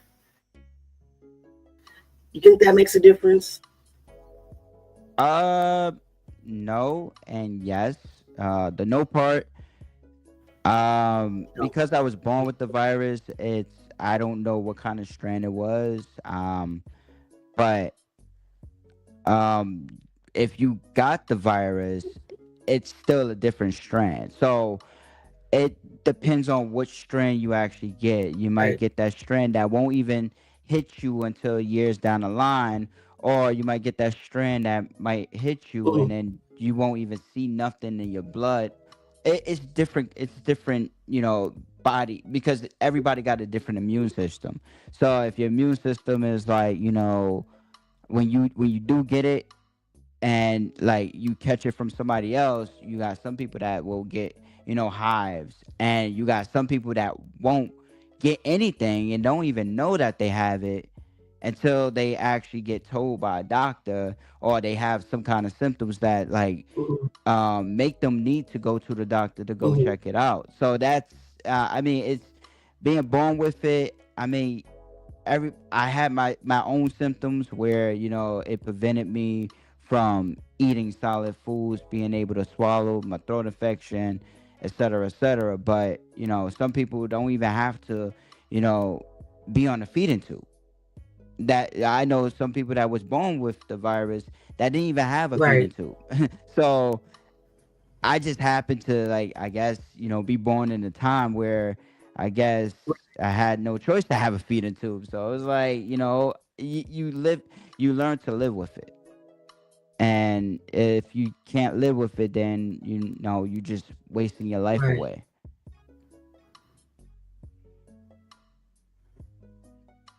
Gotcha. That wraps it up. That's pretty much it. All right. That's facts. You just have to just go on with your life like you did. Yes. And you're gonna Yes.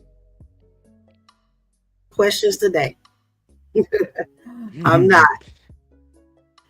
So hopefully you'll come back and you'll visit us, or hopefully even better, you would, get with Set in the West and Jaguar, right? And we can see a little bit more of your life today, documented, because it would be an amazing story. I believe. I know I would be interested. I know a lot of people will be interested on seeing this 5-year or 6-year-old boy 30 years ago, and with this disease, and still thriving today, working, have your own place. I see you have a cooking show. You cook your meals on live. You play your video games on live. And if I can have one of the mods, please go to Travis Jeffries' page and drop his link in the chat. Please go follow him. Like I said, he does cook.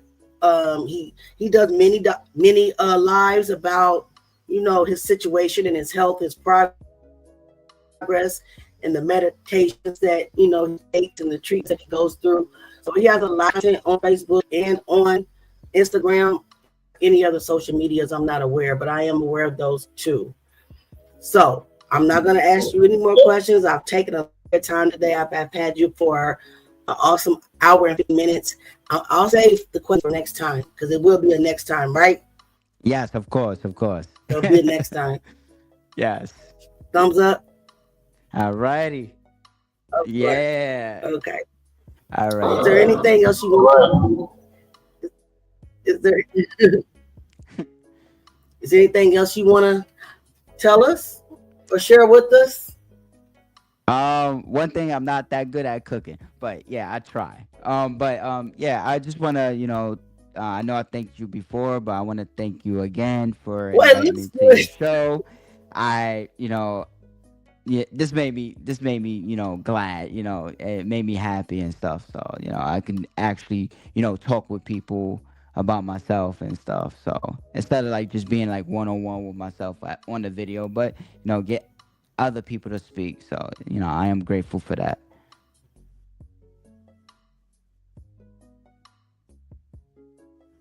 Well, we're grateful for you for coming. Do I have anybody else that's in the chat that's normally on the panel that wants to come up? Jay Mizak, Nick, Temper, please come up. Say what you got to say. Encourage Travis or whatever before we end the live, because we have to get ready for our next show Sunday. Please come back and stop in with us.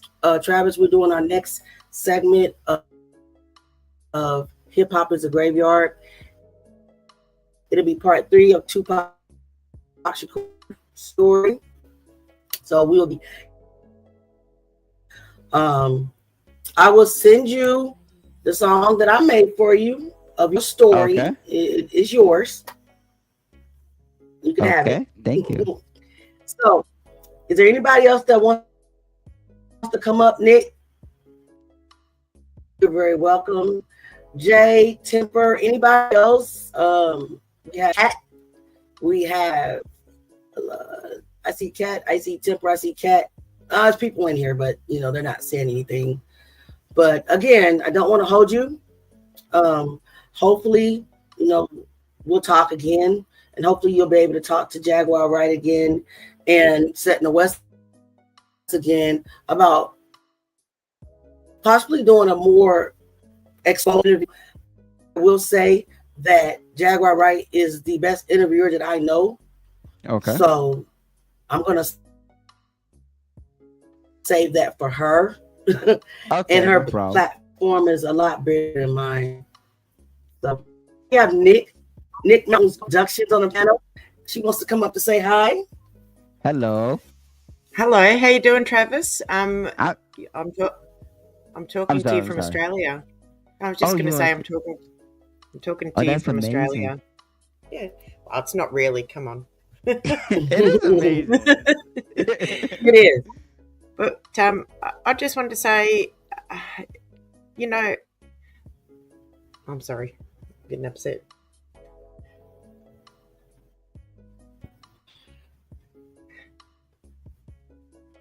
I'm sorry. I'm really proud of you. You okay, Nick? You I'm okay? upset. No. My sister just in like- tears over here. Yeah.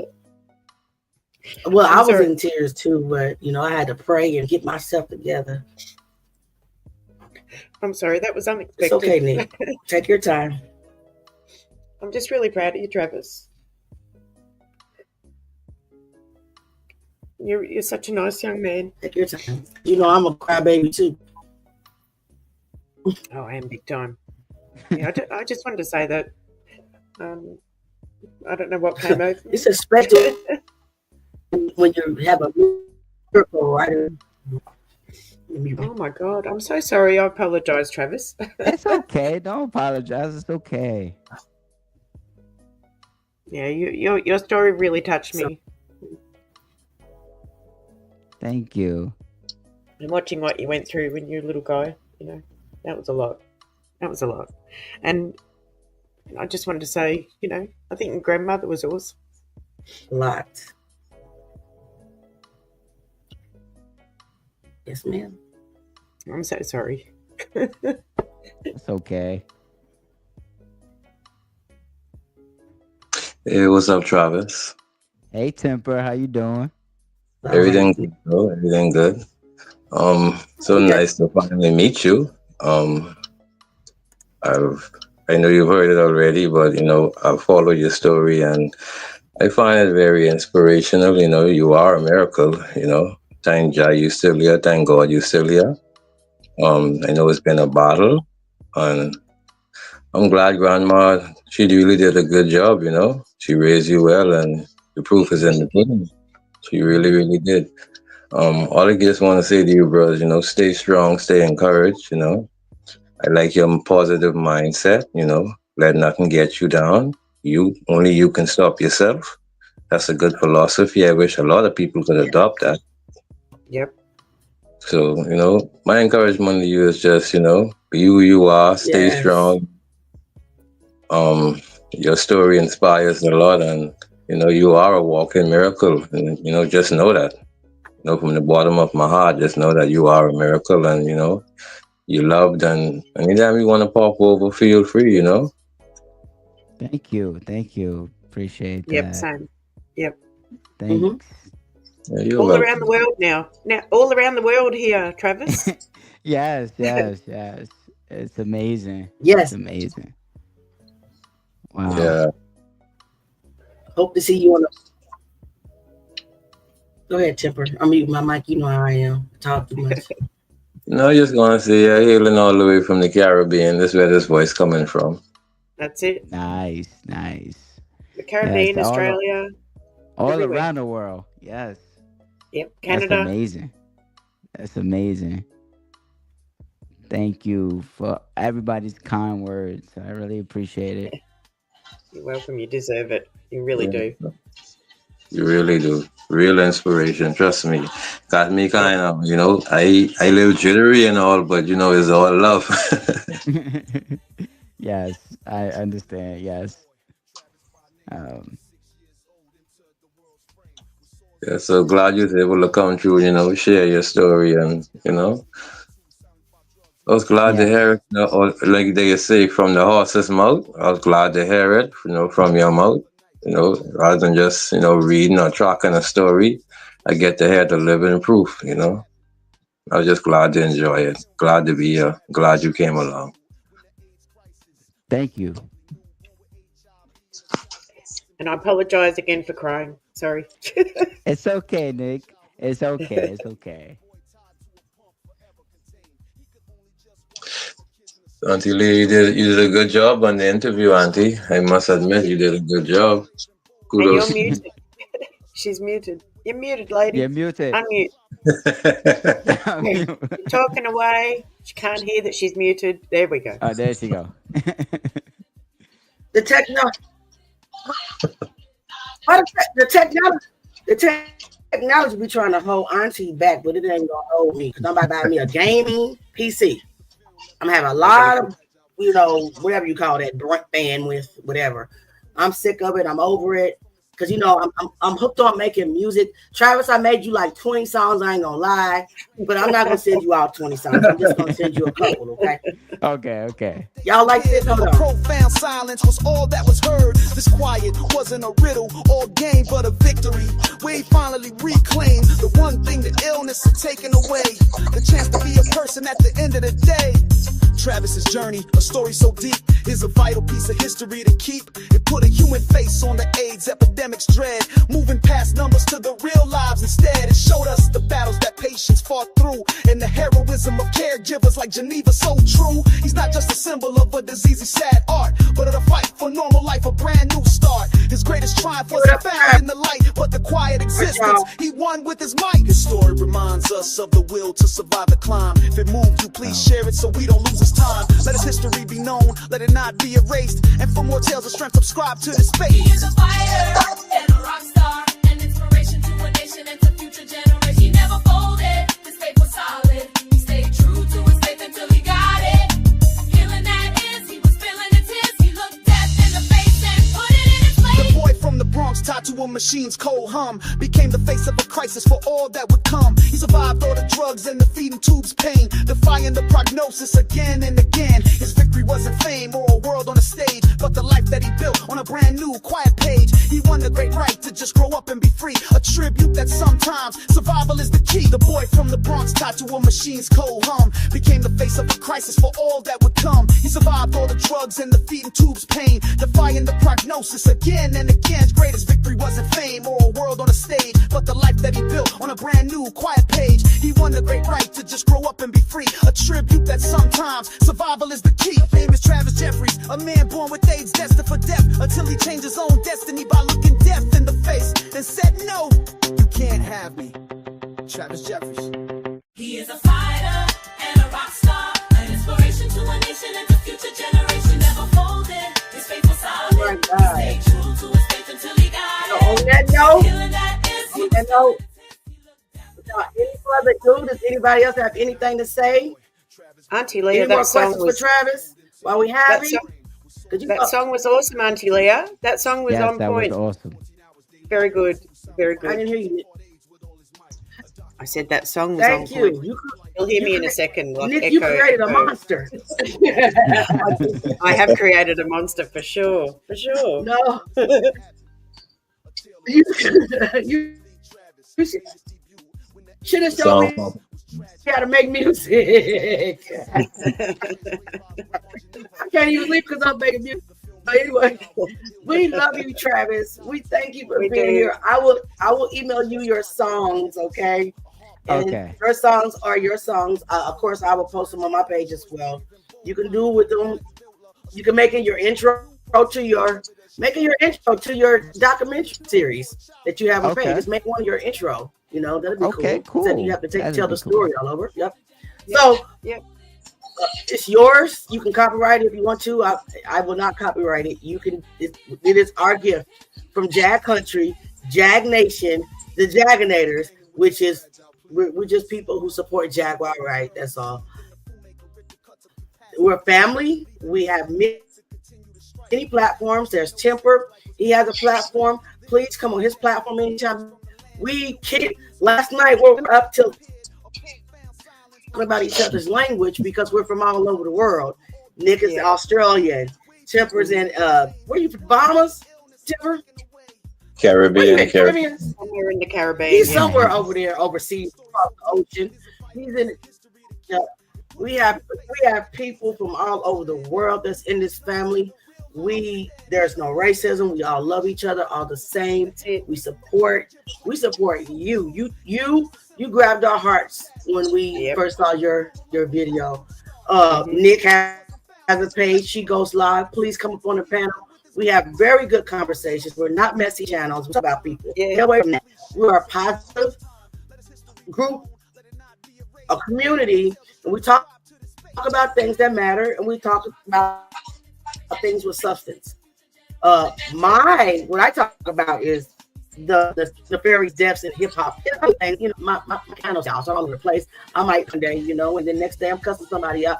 But thank God for forgiveness. And then Temper, he likes to talk about children, the missing children, and crime and things of that nature.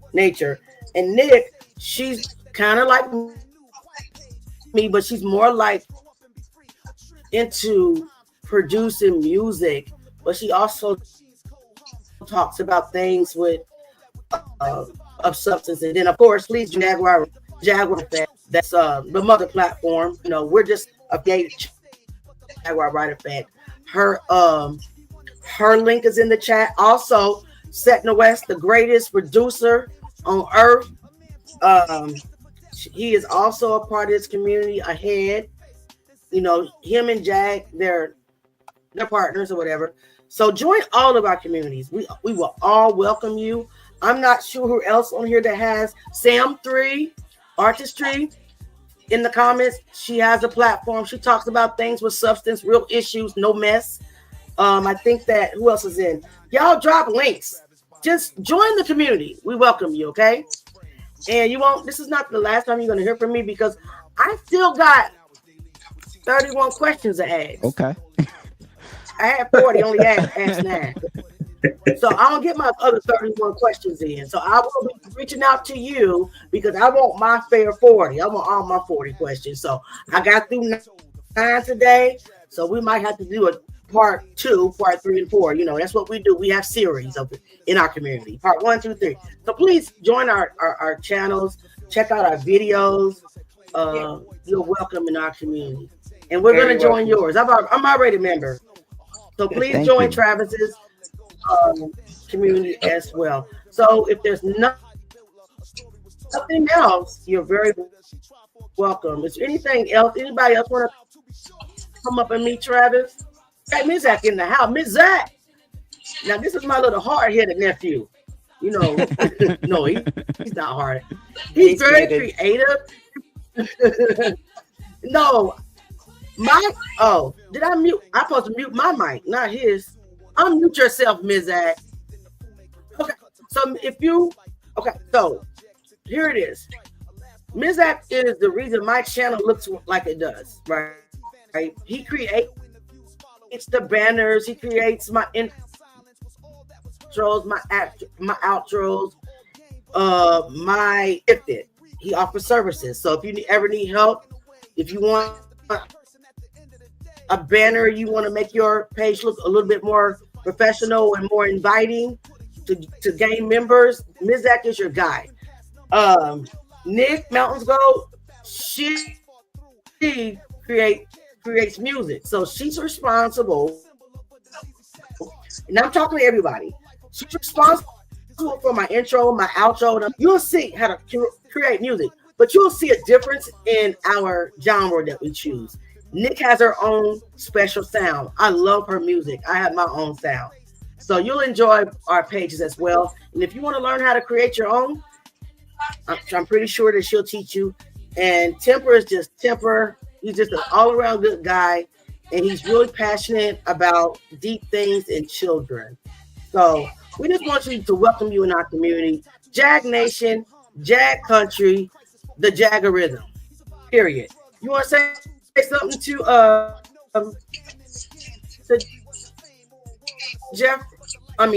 Travis, Ms. Zach? Ms. Zach. Jay, you mute. Unmute, Jay. What are you doing, Jay? Unmute yourself, Ms. Zach. Maybe he's stuck. Maybe he's frozen.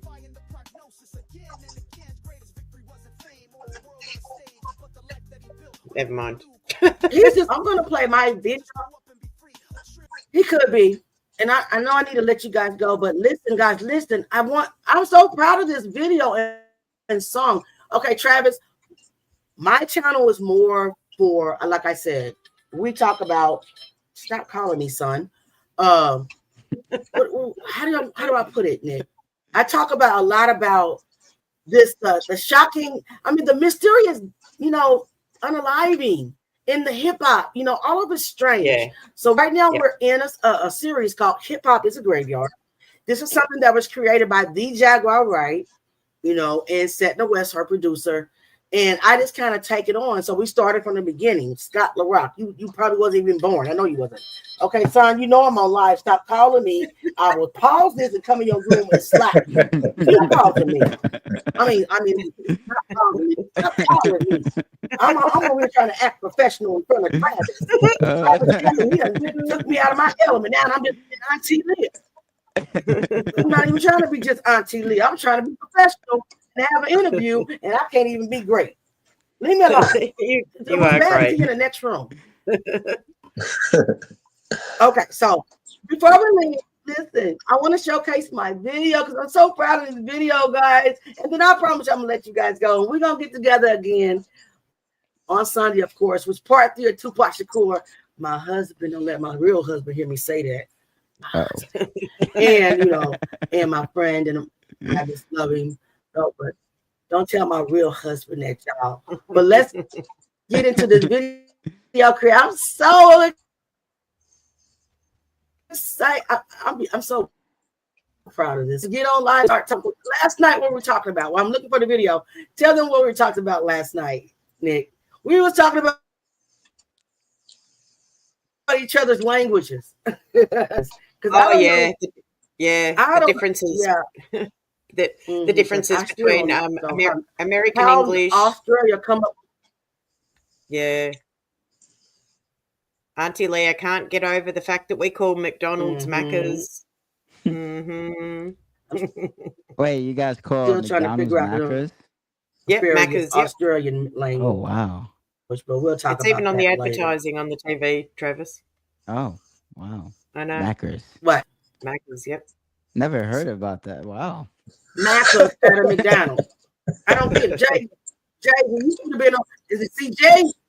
Jay, look, Travis, your cousin, your internet cousin, my nephew, y'all all nephews and nieces to me. He's in Canada. So you got Canada, you got Australia, and you got the Caribbean on your panel with you. That's it. Nice, So, yep. nice. We're the only two Americans here. So Isn't it cool? Let you know we're worldwide. Hey, can y'all hear me? But no, Yeah. Nick, Oh, yes, disrespectful with the Macca's. Yes. How do you call McDonald's Macca's? We'll talk about it. Let me feature my video I'm so proud of so I can let this flow go. I think and let Travis go. He's Jay's been with talking. us for an hour and 40. Jay just came on. Oh, Jay Mizak, you talking? Okay. Can y'all hear me? Mizak. We can hear you, but we can't see you. Yeah, I can hear you, Jay. There we go. Yeah, we can hear you. There we Thought they was go. playing with me. Hey, what's popping? Hey. I just wanted to say what's up to Travis. You know, What he's up? a big inspiration out He got there. the blowout. He got the blow. It's not a blow ending. It's not a blowout. They always messing with me. Let me meet my mic. Yeah, man. But I just wanted to tell you, salute to you. I just seen, briefly of the interview. I haven't gone back and watched it all. But yeah, you a stand-up brother. You definitely you're strong. There's a lot of people out here that would have took themselves out, and that don't have the type of mentality that you have. So that's big, and more of the people out there need to see that. They need to hear more about your story and more about you and your survival, because yeah, that's big. I don't take that lightly. Thank you. Yeah, so salute to you, and all the best, man. Thank you. Appreciate that, future, Jay. No, for real.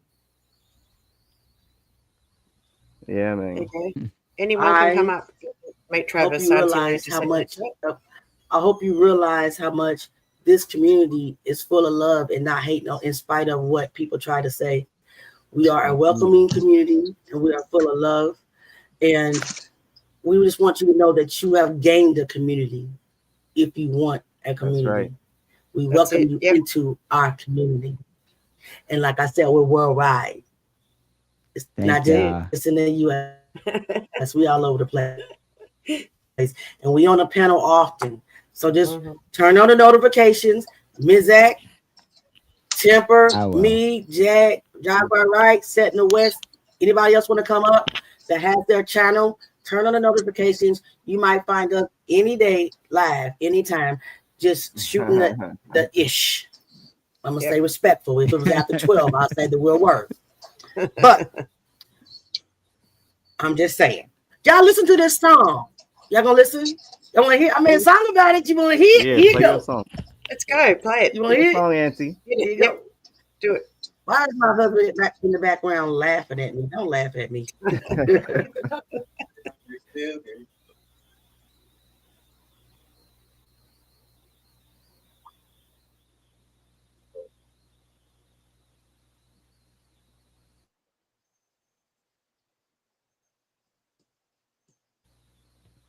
You muted?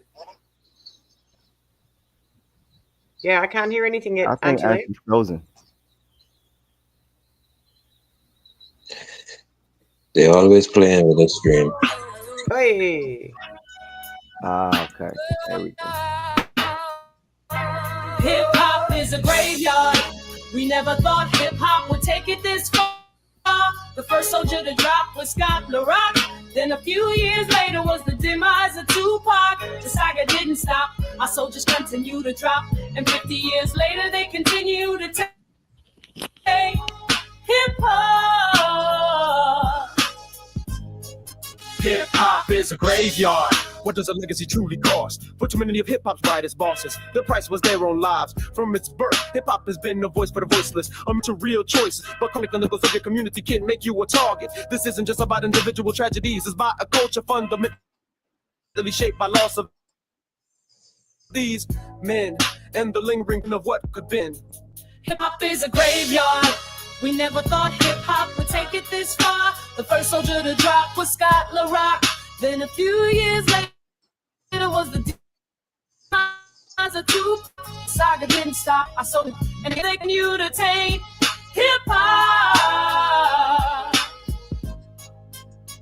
Hip hop is a graveyard. Yo, the tragedy was there from the beginning. In 1987, DJ Scott LaRock of Boogie Down Productions was killed trying to be a peacemaker in the end. Danny Weller's death was a chilling sign of the dangers to come, sparking the Stop the Violence movement. But what did we become? But as hip-hop's influence grew, so did the stakes and the list of fallen soldiers, along with the snake. By the 90s, rivalry between the East and West Coast would claim the lives of two of the stars of all coast. First, Tupac Shakur, the son of a Black Panther of a generation. On September 7, 1996, he was shot in Las Vegas. Tupac Shakur died 6 days later. He was just 25 years old. His murder remains unsolved, with the truth untold. Just 6 months later, on March 9, 1997, the notorious Beard was killed in in a drive-by shooting in Los Angeles. He was only 24, a master storyteller for unity in what appeared to be an underworld. Hip hop is a graveyard. We never thought hip hop would take it this far. The first soldier to drop was Scott LaRock. Then a few years later was the demise of Tupac. They continue to soldiers Slim struck down in their prime. The industry became silent. Morla and Juice WRLD highlighting the pressures of fame like an underworld. But on March 31, 2019, a loss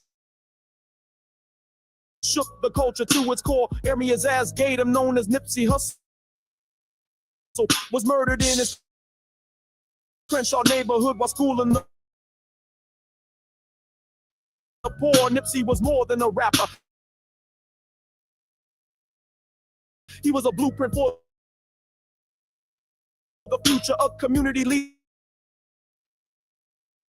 and entrepreneur. His mantra was the marathon. He was a son. Then a few years later was the demise of Tupac. The saga didn't stop. Our soldiers continue to drop, and 50 years later they continue to take hip hop. Hip hop is a story of hip hop. Fallen soldiers is a story of talent cut short, but it's also a story of resilience in the industry. The music does reports from wars on prophets turn to poetry, and no artists immortal, ensuring their marathon continue never.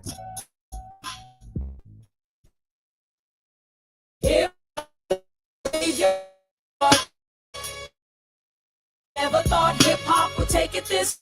The first soldier to drop was Scott. Then a few years. All right, all right.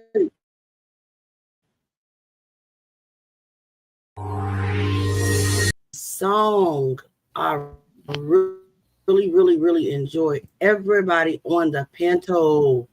I really did. Does anybody else want to feature that song? Okay, I swear to God, we're great leave. Nick, I think I want to play the song that you featured today because I think you were asleep while it premiered. How dare you go to sleep while you premiere a video? So let me just play yours and then we're out of here, guys. I promise you I'm not going to hold you any longer. You put it in already? Okay, let me cue it up. Where's it at? Oh no, I haven't put You it in. said you put Oh, it in. God. I don't see it. No, I didn't say that. One moment. I don't see it. One moment. Oh, I can go get it. Getting ready. I'm going to get it. Or you can get it, yeah. So Mick made an amazing song. It's calming. Or you can get it. I got it. You got it? So Mick made an amazing song. I can get it. Yeah. I hear echo. Just give me a moment. Somebody got a speaker on. I'm almost there. Yeah. It's called the moon, right? The book moon. I hear echo. Give me a moment. Okay. Hold on. So, all right, last song, guys, and we can all go be with our family.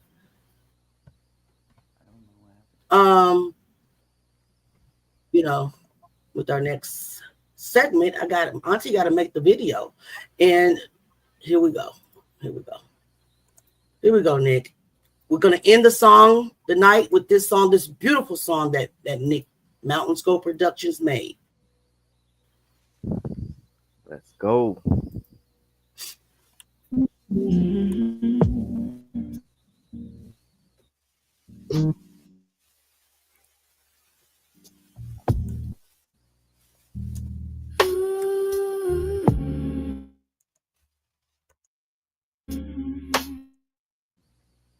Silk moon hanging bold and bright, glowing through this velvet light.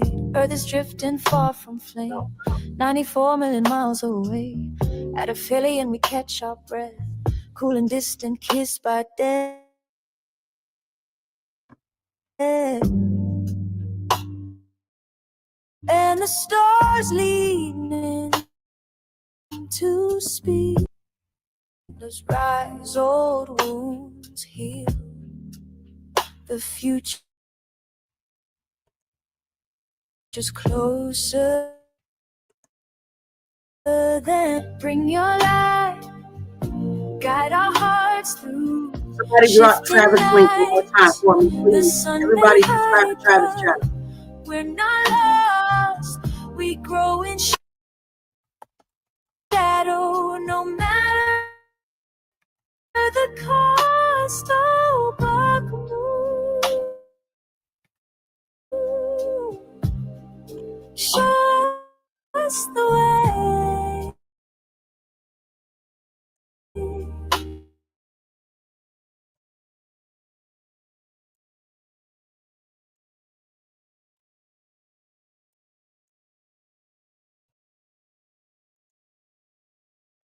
Not to retreat, but to return with steadier feet. Celestial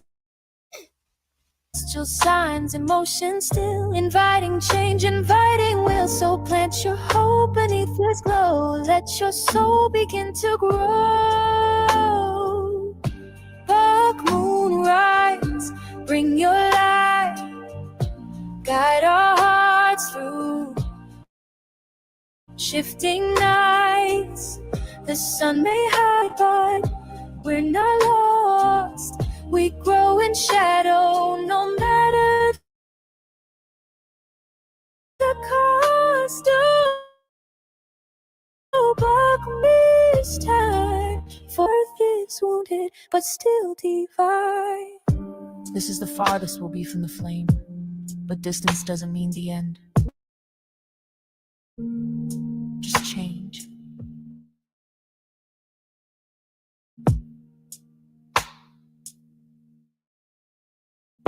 From 94 million miles afar.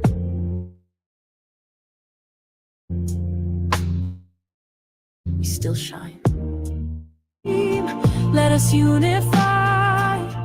The world is aching, the world is bright.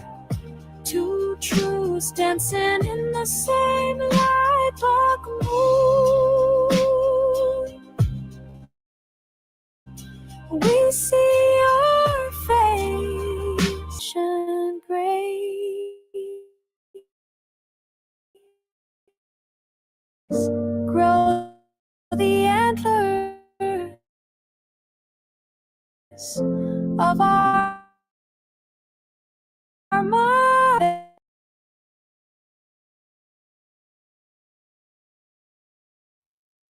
You muted, Auntie?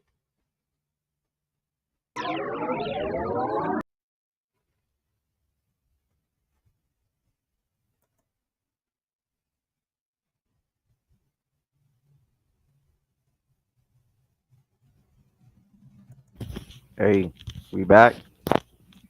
You frozen. And you muted.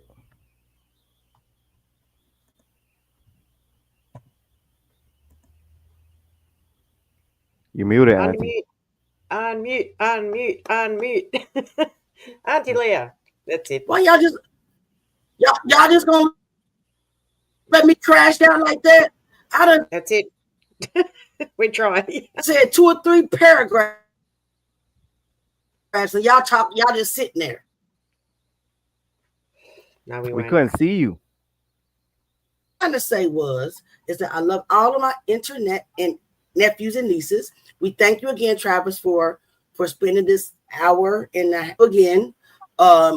Everybody, please see we'll have this lagging issue fixed soon because Nick's going to help me, and I'm going to buy another computer because this one is just not working for me. So, without further ado, you guys have a blessed night. We'll see you Sunday. Please like, share, and subscribe. Thanks for